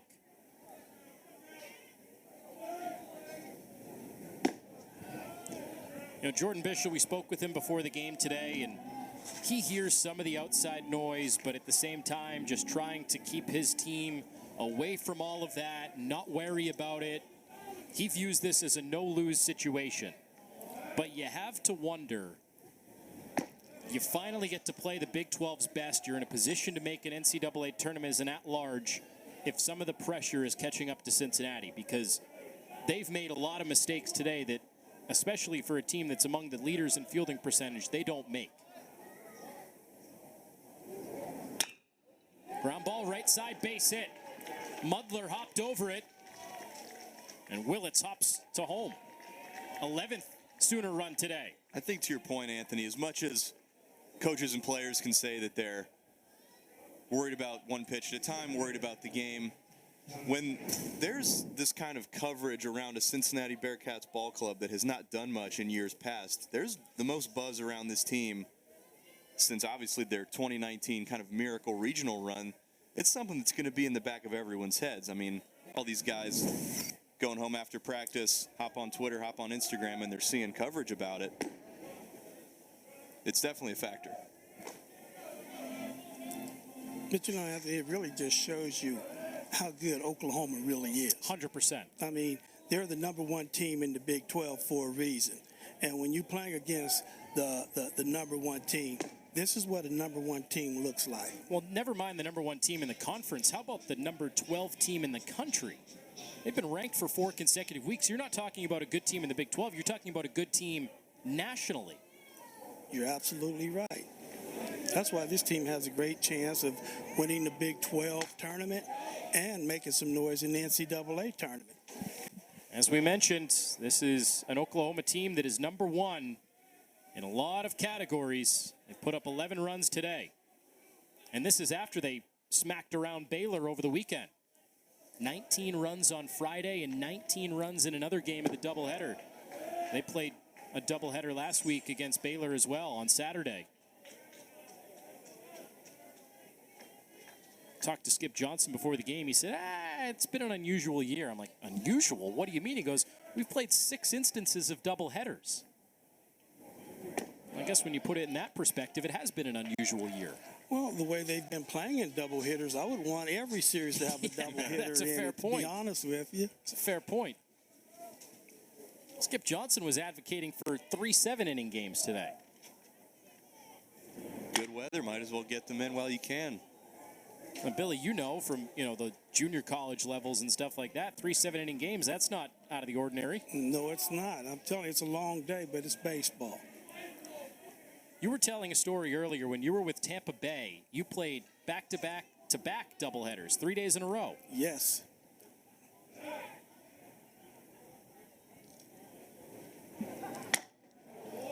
We had those hurricanes down in Florida, St. Petersburg, Tampa area, so it pushed some games back that those guys were coming in. We couldn't get to Baltimore, so it set everything back. So then when we go there, we had a 4-game set, so we had to play them 2 doubleheaders. Then we missed the game with Boston, so we had to play them a doubleheader. So it was 3 in a row. Inside out swing to left. Jesse racing back. Now a cut in. Makes the grab. Second out in this 7th. And Oklahoma is officially batted around now with Pettis coming to the plate for the second time. I don't think they would allow that nowadays in the world of player safety and player health and things of that nature, which, again, great for the game. Don't get me wrong. I'm not knocking that side of it. But the way the game has evolved, when you're not running over catchers anymore and things like that, I don't think Major League Baseball would allow 3 consecutive doubleheaders. Well, it just depends on the schedule, how the scheduling is, and because you got to play these games. And now with the interleague, you're playing so many interleague games, you're going to have to try to get those games in. So it could happen if you get to a place where it's a lot of rain delays or games are canceled. You got to make those games up to make it even with within the division and how many games have been played. Yeah, that's a good point about the interleague. The Dodgers, for example, might not play the Phillies. They might not be back on the East Coast. You might be in a situation you need to. Watch out. Pettis gets plunked. And now it is literally adding insult to injury. You're at your major league level, your players rather play a doubleheader than having to give up a day off, because that's what they do now. They take one of your days off, and you have to fly and play that game.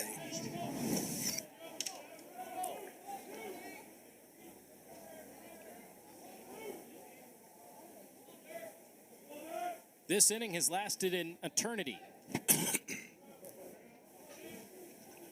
Base is loaded back up for the Sooners.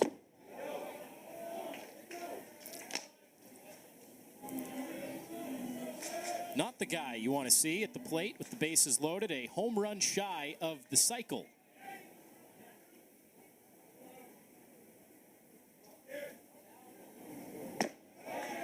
Zach, we were saying earlier, the way Oklahoma's been swinging, he'll get another at-bat before the game's over. We didn't expect it to be in the 7th inning. Well, now he might have 2 more chances to get to the cycle. That would really put a cap on this inning for Oklahoma, wouldn't it?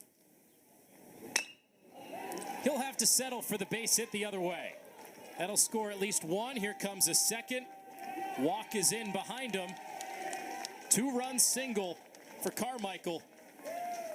He has 2 hits and 3 runs batted in this 7th inning alone.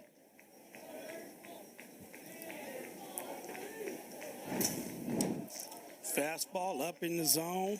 Put the barrel on it, 2 more ribbies. Numbers don't lie. This Oklahoma Sooners team came in leading the Big 12 in hitting, runs scored. Everything they've leading in, they're doing it again today.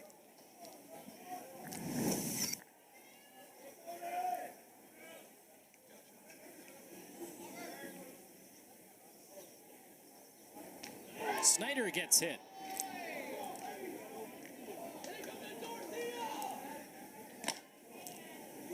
You feel for Erdman because he doesn't have it today, but when you're playing back-to-back doubleheaders on the first day of the series, somebody would have to be the guy to just eat some innings. But even Erdman is not going to make it out of this inning. Jordan Bischel is out. He takes the ball from the righty.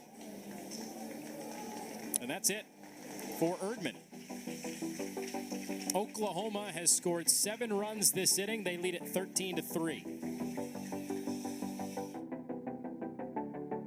Geico can help when you're locked out with their easy app and 24/7 help. Dad, you don't have to make this so tough on yourself. Geico can help us get into our locker. Pitcher used by Cincinnati this inning is Joey Hurth. Transfer from Indiana State. He missed all of last season with an injury when he was with the Sycamores, a team that made some noise in the NCAA tournament. His first year at Cincinnati, and another guy that has not appeared since a game against Ohio State on April 30th. This is a guy who's pitched some really high leverage innings a couple of years back for Indiana State. Somebody that going down the stretch is probably going to be counted on in a big spot at one time or another for the Bearcats. But right now, he's just coming in trying to be a stopper, trying to stop the bleeding in what has been a nightmare of a top of the 7th for the Bearcats.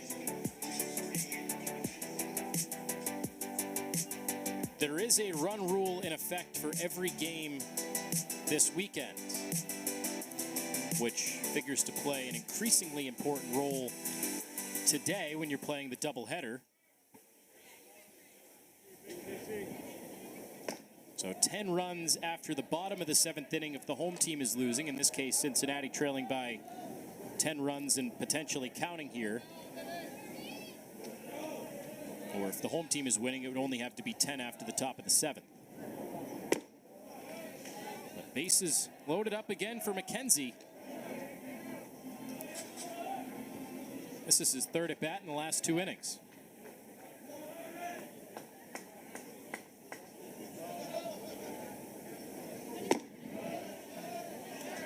This is really the first time all year that I've seen, at least, that the Bearcats have looked like that preseason pick 13th type of team. This has just been an all-around disaster for the Bearcats.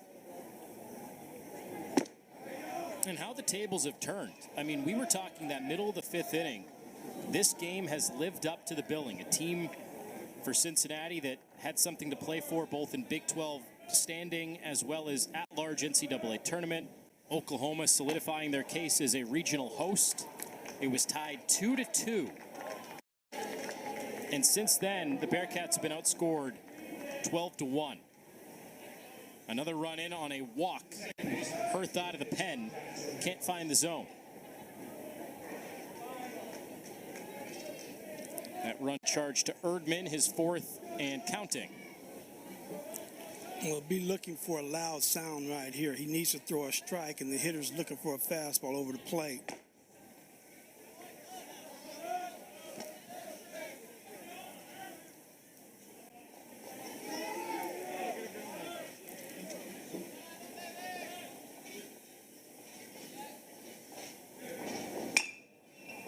There's your loud sound, but it's foul. You can see the Cincinnati fielders right now. They're just like, come on, just throw strikes. If they hit it and they get scoring runs, that's different than when you're hitting people and walking people. It just drains your energy.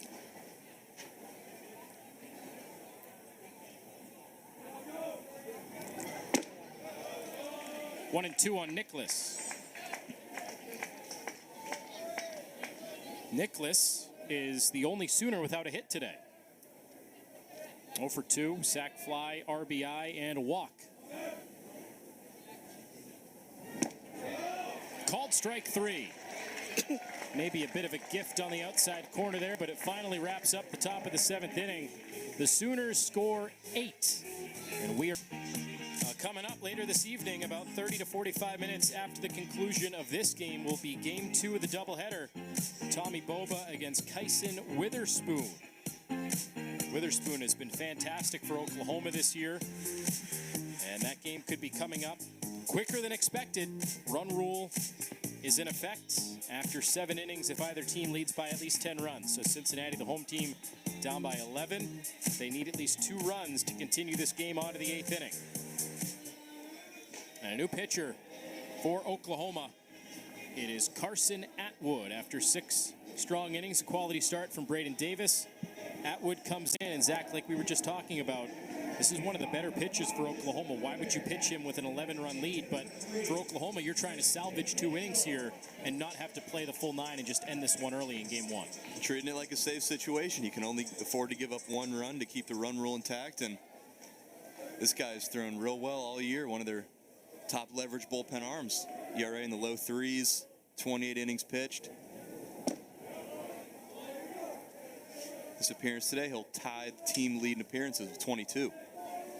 Overall, Atwood is 6th in program history in appearances, so he has been used often.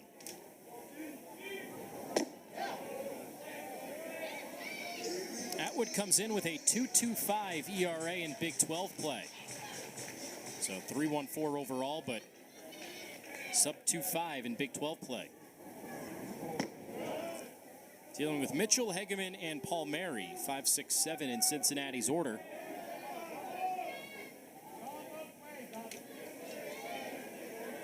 Cincinnati just 2 hits today, but both of them home runs.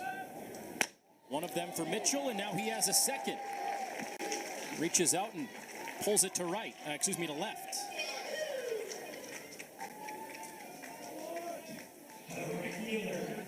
Good 2-strike hitting. Get a little breaking ball out over the plate. Don't try to do too much with it. Line drive left field.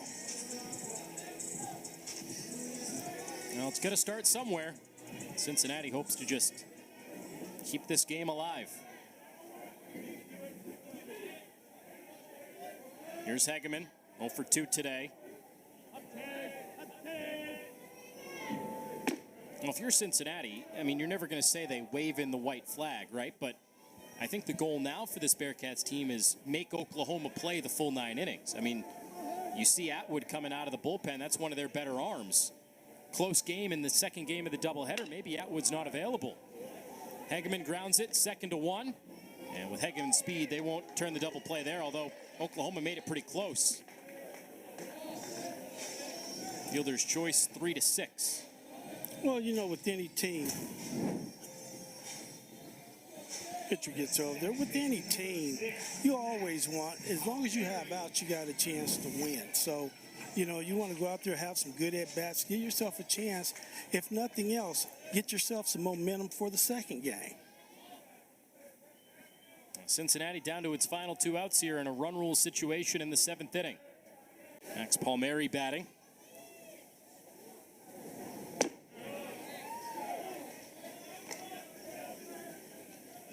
Atwood's throwing cutters at 88, 89.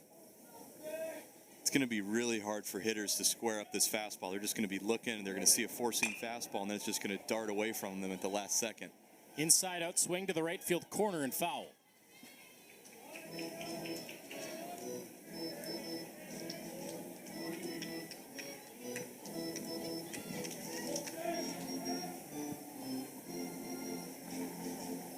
Mariano Rivera-esque.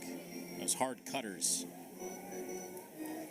Not to compare one of the all-time greats to Carson Atwood, but just the repertoire anyway. Right.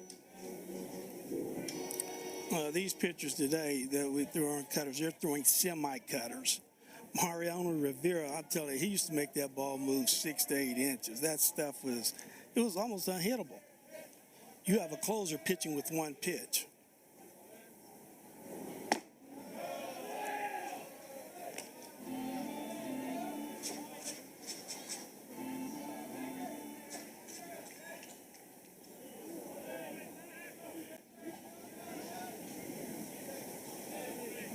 Atwood set, and the 1-2.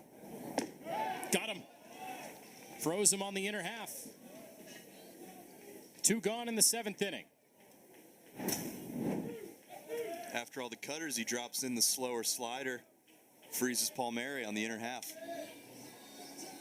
I imagine, Zach, that's so deceptive because it's going to break the same way, but the cutter's going to have a little more velocity, so it'll look similar out of the hand, but more depth, more break, and just a different velo. Yeah, it's similar to how Tommy Boba pitches as well, the Game 2 starter for the Bearcats. He throws the hard cutter and then the slower slider. It's kind of like how guys throw a fastball and then a changeup. It's going to look the same, it's just going to be a little slower. A pinch hitter for Cincinnati. Landon Vitterick bats for Alec Jones.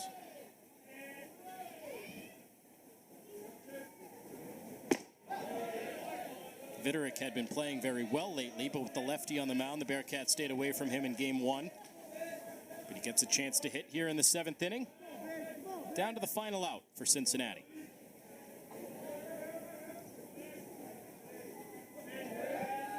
Viderick 238 on the season, but coming off a big series against BYU.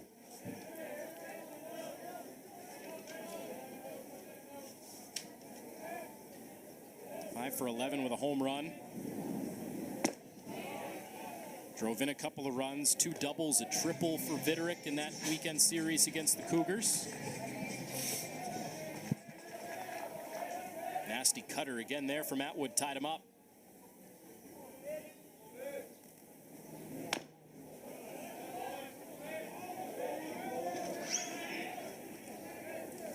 Now Davis in line for the win after the quality start. 6 innings, 3 runs, struck out 8. Nathan Taylor in line for the loss, but not totally his fault today. A dud of a 6th and 7th inning, especially defensively and mentally for Cincinnati.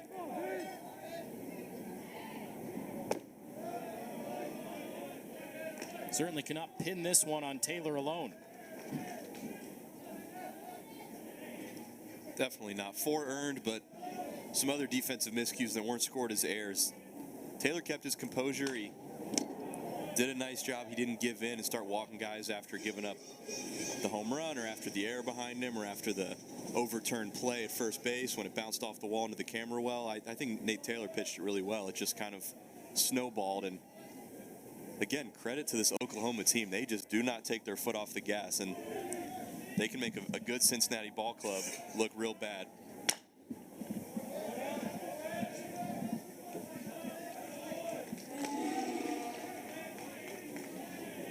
Again, game 2 coming up, 30 to 45 minutes after the final out of this game. Witherspoon for Oklahoma against Boba for Cincinnati.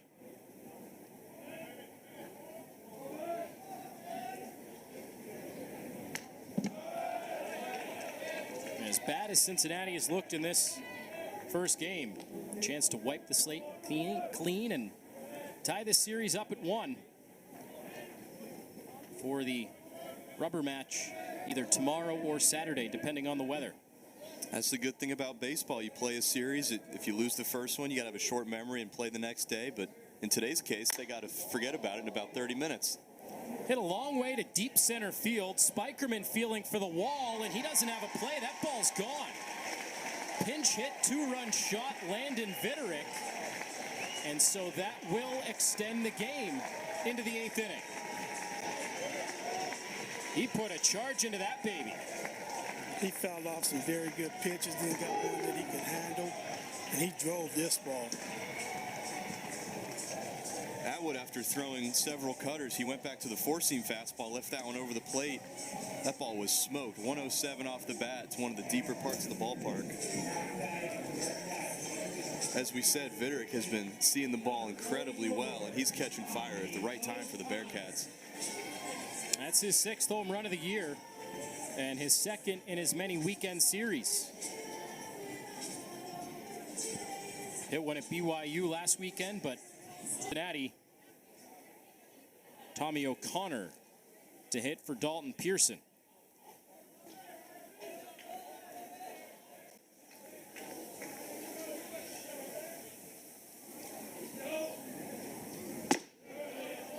It's the old broadcast jinx. We were showing the graphic about the run rule. Bearcats hitter said not so fast. We were just informing the audience of what they needed to know.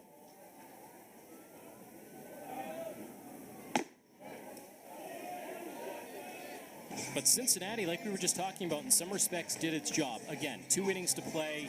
You're down 9. Oklahoma's offense has been potent. You might not win this game, but you have now forced Oklahoma to use one of their better arms in game 1 of a doubleheader in the 7th inning.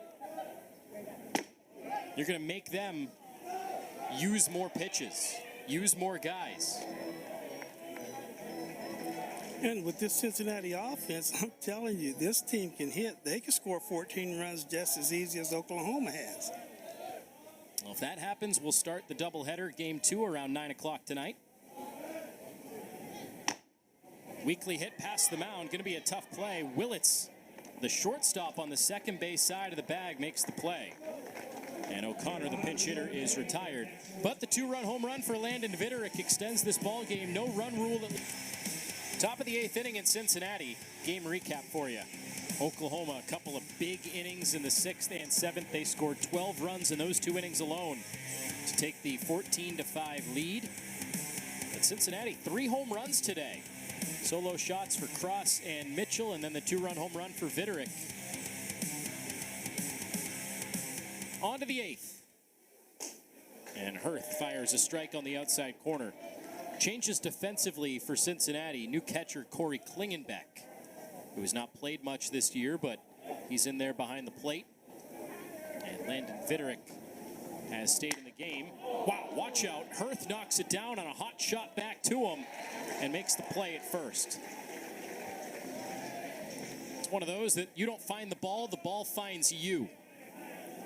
That was a missile hit right back up the middle. Hopefully Hurst is okay, because this ball was just, it was hit hard. Catches him in a good place on the backside of his behind, so he's all right. Zach, did that ever happen to you? I never got hit by a comebacker, but I do remember my freshman fall, our very first fall ball game against another team. We were playing Indiana University. I got a comebacker right to me, and I actually caught it. It was like 108 off the bat. I didn't even see it. You just stick your glove out. But I never caught any bad comebackers off the body.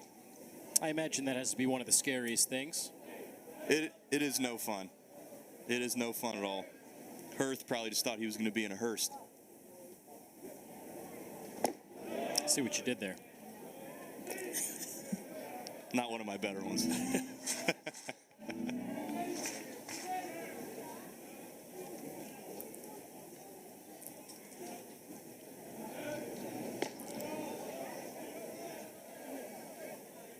Mudler 1 for 4 today.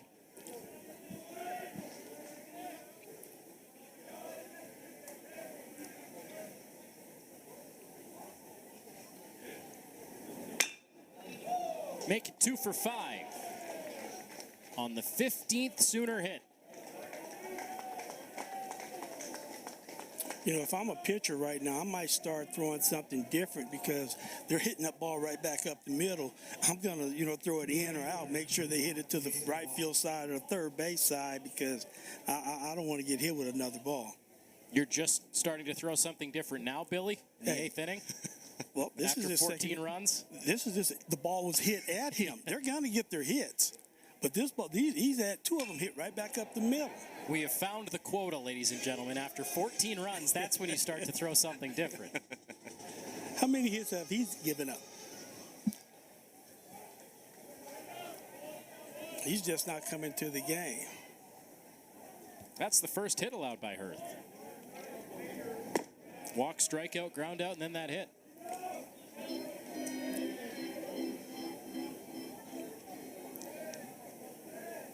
And 2 balls hit up the middle.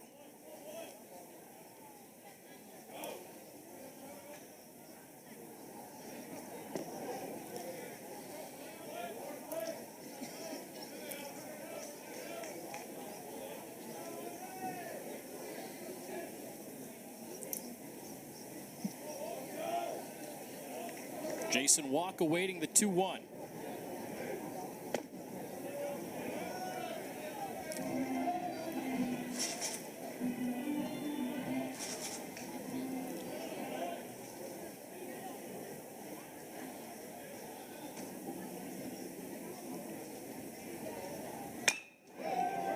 That's now 3 balls hit squarely up the middle. And another hit for Jason Walk, his second today.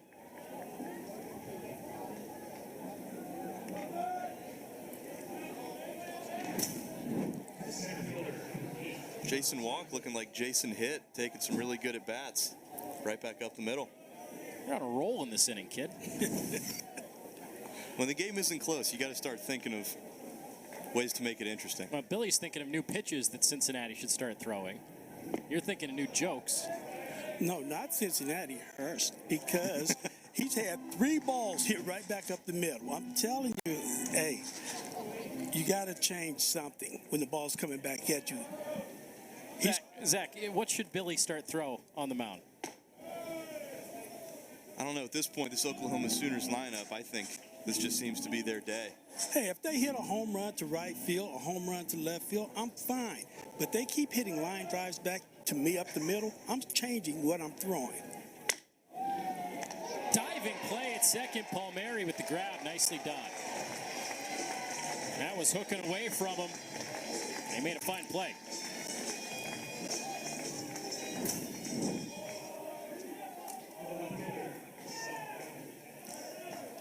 Yeah, I'm going to throw that same pitch to the next hitter. Let it be hit at one of my infielders or outfielders instead of myself. So it's more about self-preservation than anything else. We're seeing why you were an outfielder, Billy. As far away as possible. Exactly. You know, pitchers, you know, you have to throw strikes, and then you have that ball hitting. You're the closest one to the hitter. On the ground, a couple of hops to short. Brooks has to get rid of it, and he does. So despite all the hard contact, Joey Hurth works around a couple of knocks in the 8th inning. From being a run rule game, but still a sizable 9-run advantage for the Sooners. And a new pitcher on for Oklahoma as well, as they turn the ball over to Reed Hensley here in the 8th. A little bit surprised to see them go to Hensley. This is another one of their high leverage guys, his 17th appearance. And he's got really good numbers. Got an ERA in the mid-2s.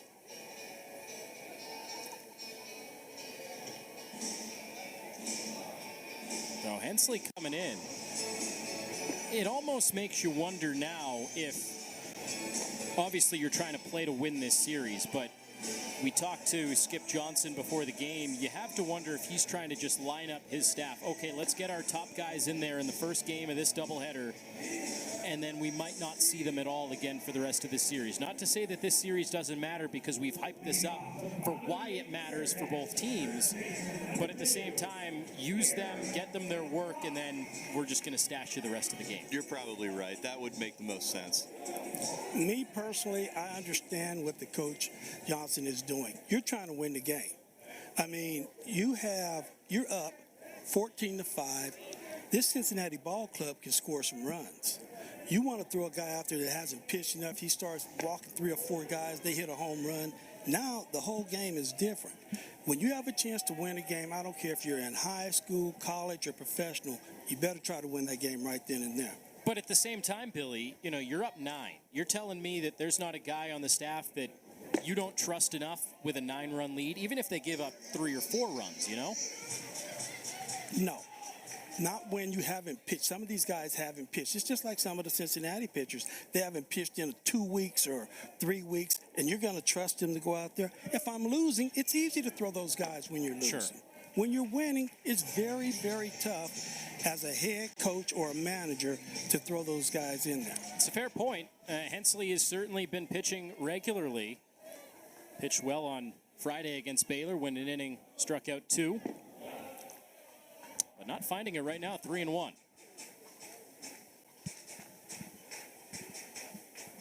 It just complicates everything when you're playing back-to-back 9-inning doubleheaders. That's the biggest thing that comes into my mind is, why would you throw 2 of your top arms when you might have a 2-1 game in the 8th inning later on this afternoon? Because everybody uses their pitchers differently. These guys might be able to throw an inning today, an inning after this game. You never know. It depends on how you use your pitchers and what they're acclimated to. Well, Skip Johnson knows his staff, his pitching staff, that is, better than anybody else, and a longtime pitching coach. Lowered the team's ERA each of his first 4 years. Had a sub-4 team ERA in 2019. 3 years later, set the program pitching record for strikeouts. Chopper to short. Here's Willits.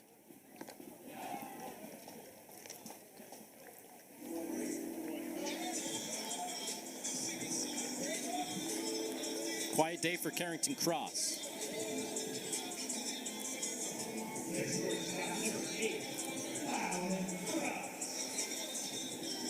Hensley is certainly a candidate to go the final couple innings of this game. We talked about it earlier with Braden Davis, how they pitched a combined no-hitter a couple of weeks ago in March against West Virginia. Hensley pitched the final 2 innings of that game after Davis went the first 7.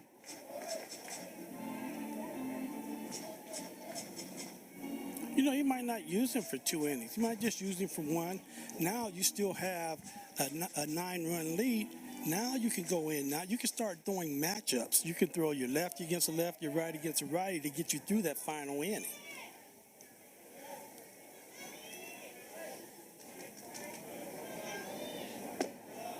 That's a cross up there. Mudler behind the plate didn't expect the breaking ball. Although, Zach, I'm sure if you're a catcher, you'd probably rather get crossed up on a breaking ball than a fastball. No doubt about that one. Better than 93 off your dome.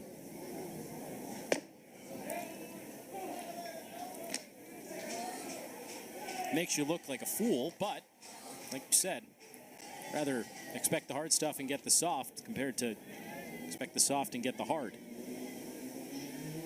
You say the same about ice cream, too. If you're expecting one and not the other, that could ruin your day. Fly ball to right, and Pettis over to the line. What are we, team hard serve or soft serve? I like soft ice cream.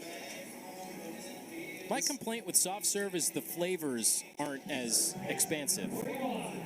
See, I'm not a flavor guy. Vanilla is all I eat, ice cream Really? wise. So you're a vanilla guy in terms of the ice cream that you like too. You're Yes. just vanilla. I'm just vanilla. What about you, Zach? Hard serve or soft serve? Well, this is Cincinnati, Ohio, home of Grater's Ice Cream, the greatest ice cream in the world. That's an extremely hot take, but continue. It really is not a hot take. It is. It's the best ice cream in the world, and Grater's is hard served. Come on, Anthony. Anyway, hard serve or soft serve? Hard serve. Hard serve? Grater's hard serve. I mean, you start getting to some of these hard serve flavors. That's, soft serve can't match that. I'm with you.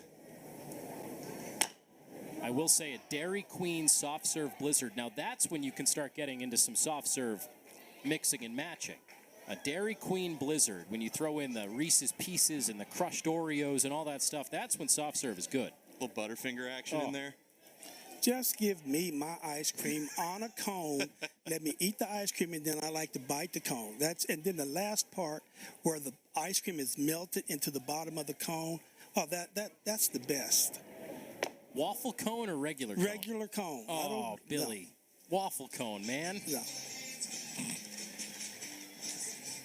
Do you put anything on your ice cream? The sprinkles or vanilla? Just regular old vanilla.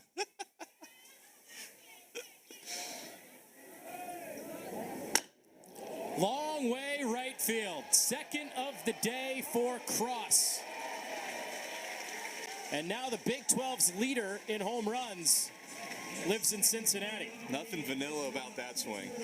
That ball was absolutely smoked. 109 off the bat, 418 over the scoreboard off of Fifth Third Arena. That might have taken a dent out of that brick wall. Nothing soft about that. A little fastball over the heart of the plate. And this ball's hit over the scoreboard. It hit the Fifth Third Arena's wall back there. That ball was crushed. Watch out, that one skips off the mound and almost took the head off of Willits. What should have been a routine ground ball got sidetracked on the way out to short.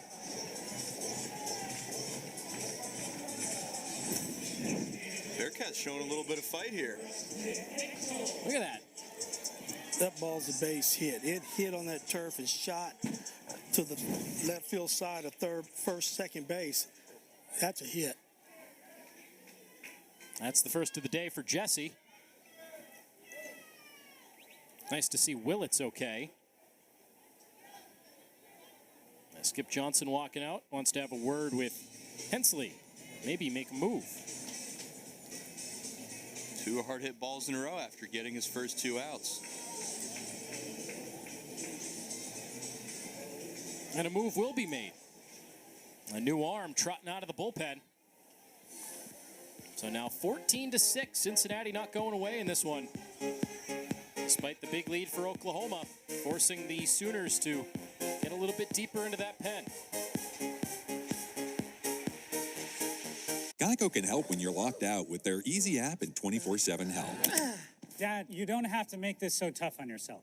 Geico can help us get into our locked car. See? Yeah, but where's the fun of that? Maybe I'm just nostalgic for the good old days. Before we had Geico's great coverage in 20. Jet Lotus coming in for Oklahoma, so Hensley can't make it out of the 8th inning. Solo shot for Josh Cross, hard single for Jesse, and now Lotus coming in. 1-1, 6.63 ERA for this righty. Anthony, we got to get back into this ice cream thing. You just said off the air you can name 5 places in Cincinnati better than Graders. I'm intrigued. I can at least name a few. In the greater Cincinnati area, I can at least name a few. All right. Let's touch on Lotus first. Yukon, Oklahoma native, 5.88 ERA last year in 16 appearances. Senior now. Wasn't used very much his freshman and sophomore year, so he's built himself quite a role out of this Oklahoma bullpen. And he'll come in with 2 outs in the bottom of the 8th inning. But yeah, I'm a big ice cream guy, first of all. But I don't know. Fair enough. We'll agree to disagree on this one. I can name a number of places off the top of my head.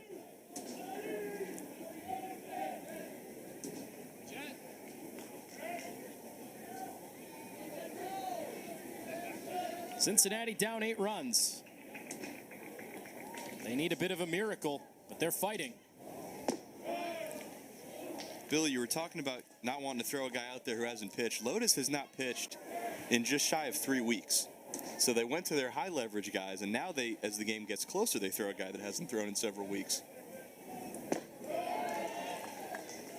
No, the 2 guys that they brought in that had been pitching consistently each allowed a home run. So maybe try the guy that hasn't pitched in 3 weeks. Well, he's not from over the top either. He's from down a little bit, so give him a little bit more breaking ball, fastball, just a different view of what you're hitting as a hitter. Those first 2 sliders, those were really nice. Had some good sharp break to them.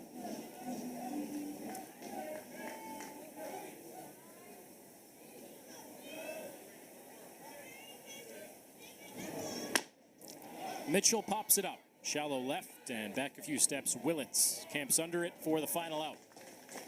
So Lotus does his job in the 8th, gets the only man he faces. 8-run lead for Oklahoma going to the 9th inning. The run rule.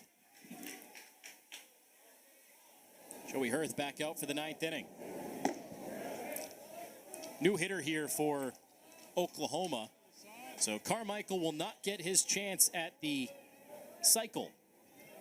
He'll have to settle for a 4-for-5 day with 3 runs batted in.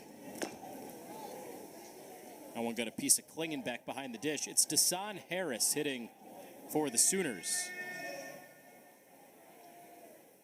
Harris been playing a little bit more in Big 12 play lately. Made a pinch hitting appearance against Baylor last weekend. Gets another one today against Cincinnati. Just his 6th appearance of the year.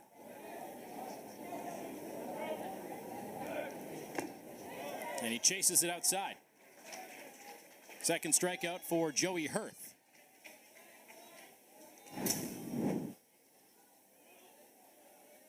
A little breaking ball that really didn't break, swung right through it. It's tough to hit when you don't get enough at bats and you coming in to get a pinch hit. It's tough hitting coming off the bench anyway.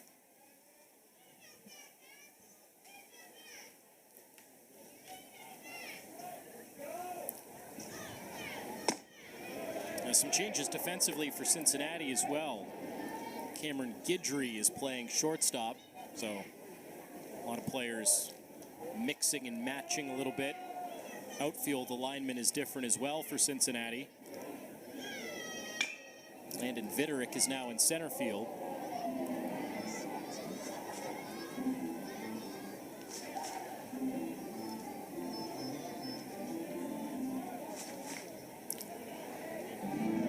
Snyder still batting for Oklahoma.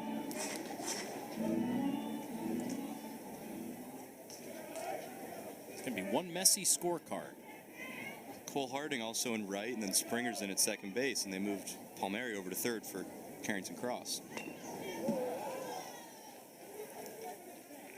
Getting some guys some extra time off their feet ahead of game 2. Like you said, a messy scorebook, both from coloring in the squares from all these runs as well as defensive changes and pinch hitters. It's been an interesting game today for sure. Want to know the best part? What's that? Do it all again in a little while. That's right. We'll continue to argue about ice cream over the air.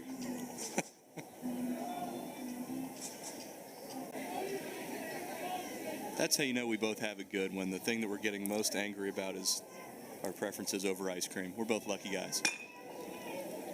That squeaks through the right side, past the dive of Springer. And that base hit for Snyder. That is his third today. So you guys have those exotic palates. Mine is just very, very simple. Simple approach for Snyder. It's led to 3 hits today, including a home run. I see what you did there. Well, on the theme of making changes, here's another one for Oklahoma. Patrick Ingskov.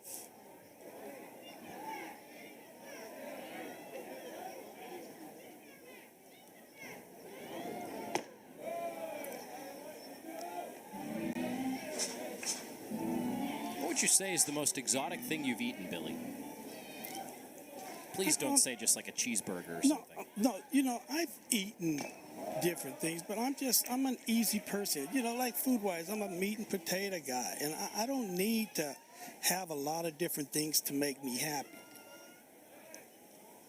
I respect that. I do.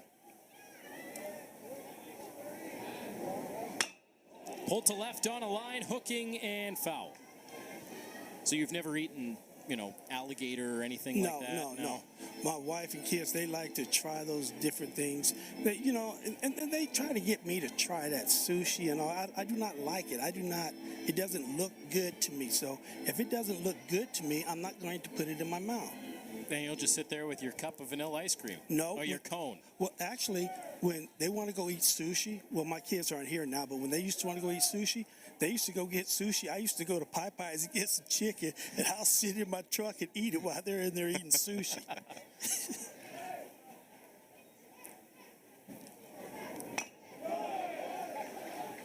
Reminds me of Chad Johnson. Ocho Cinco famously would eat McDonald's before all the games in his career with the Bengals.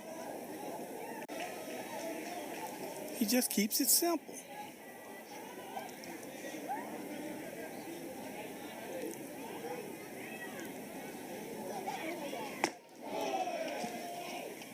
Just a rotisserie chicken. I can eat rotisserie chicken. Rotisserie chicken? Yes. Actually, rotisserie chicken, fried chicken, and rotisserie chicken are probably 2 of my favorite. Almost got a piece of Ingskov. I think everyone can tell when the booth starts to get hungry around the 7th or 8th inning. Our conversation has shifted. Well, if we were hungry in a 2-run ball game, it's a different story. But you're hungry in an 8-run ball game, it seems to make you a little more hangry. You're right about that.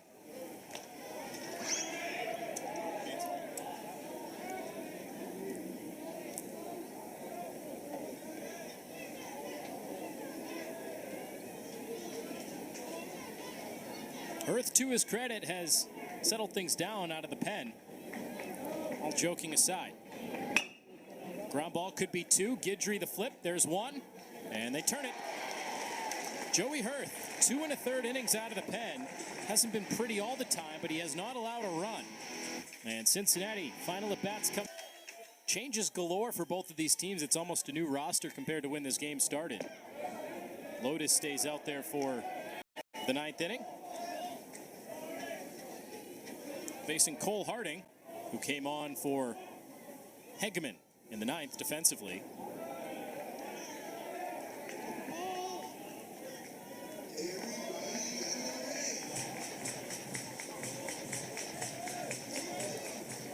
Palmieri on deck. Cole Harding fell out of favor with Cincinnati a little bit this year. He was a captain last year. He reached a couple of milestones with the Bearcats, but has not played very much this year. 2-2. Cole Harding last year reached 150 hits, 100 runs batted in. Starter each of his first 3 years. A little more depth this year for Cincinnati. Harding in search of his first hit in now 11 at-bats.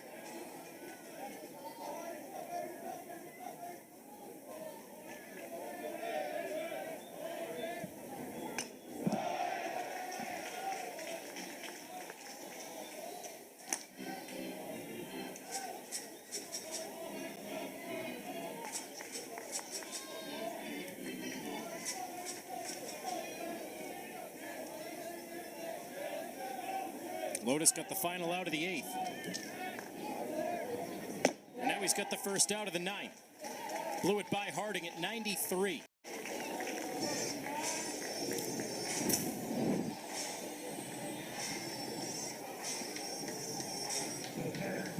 That's a tough arsenal when he's got 93 from that arm slot and then he drops in that sweeping slider.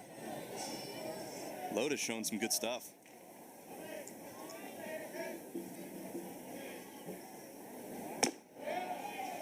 Maybe that's all it takes sometimes. A few weeks off. Reset. As we mentioned, he hadn't pitched in a little while.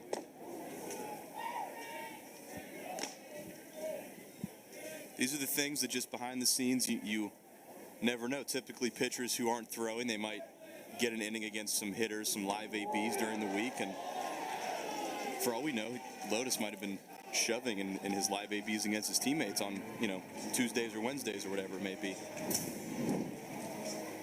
This one runs inside. Right off the backside. And Palmieri on base for the second time today. Walk in, a hit by pitch now. Oh, Viderick bats. Second time since coming on as a pinch hitter in the 7th.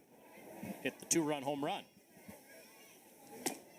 Viderick is the reason we're still playing. Cincinnati was down 11 runs. The 2-run shot made it 9. Kept the run rule out of play.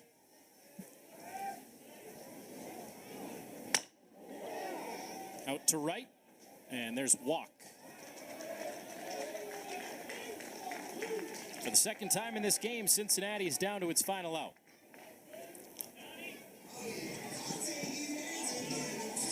And it is up to Corey Klingenbeck to try to extend the game.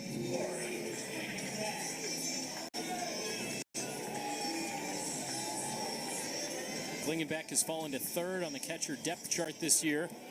Alec Jones has been playing a lot in Big 12 play, and Josh Cross, who splits time between first base and catcher, has resulted in Klingenbeck losing some time this year. His first action since he was 0 for 2 on April 13th against Oklahoma State. Bearcats got swept out in Stillwater.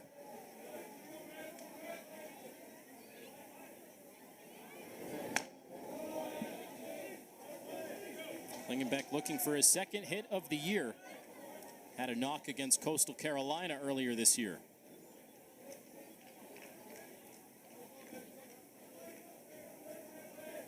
Lotus trying to end it right here and move on to game 2 of the doubleheader.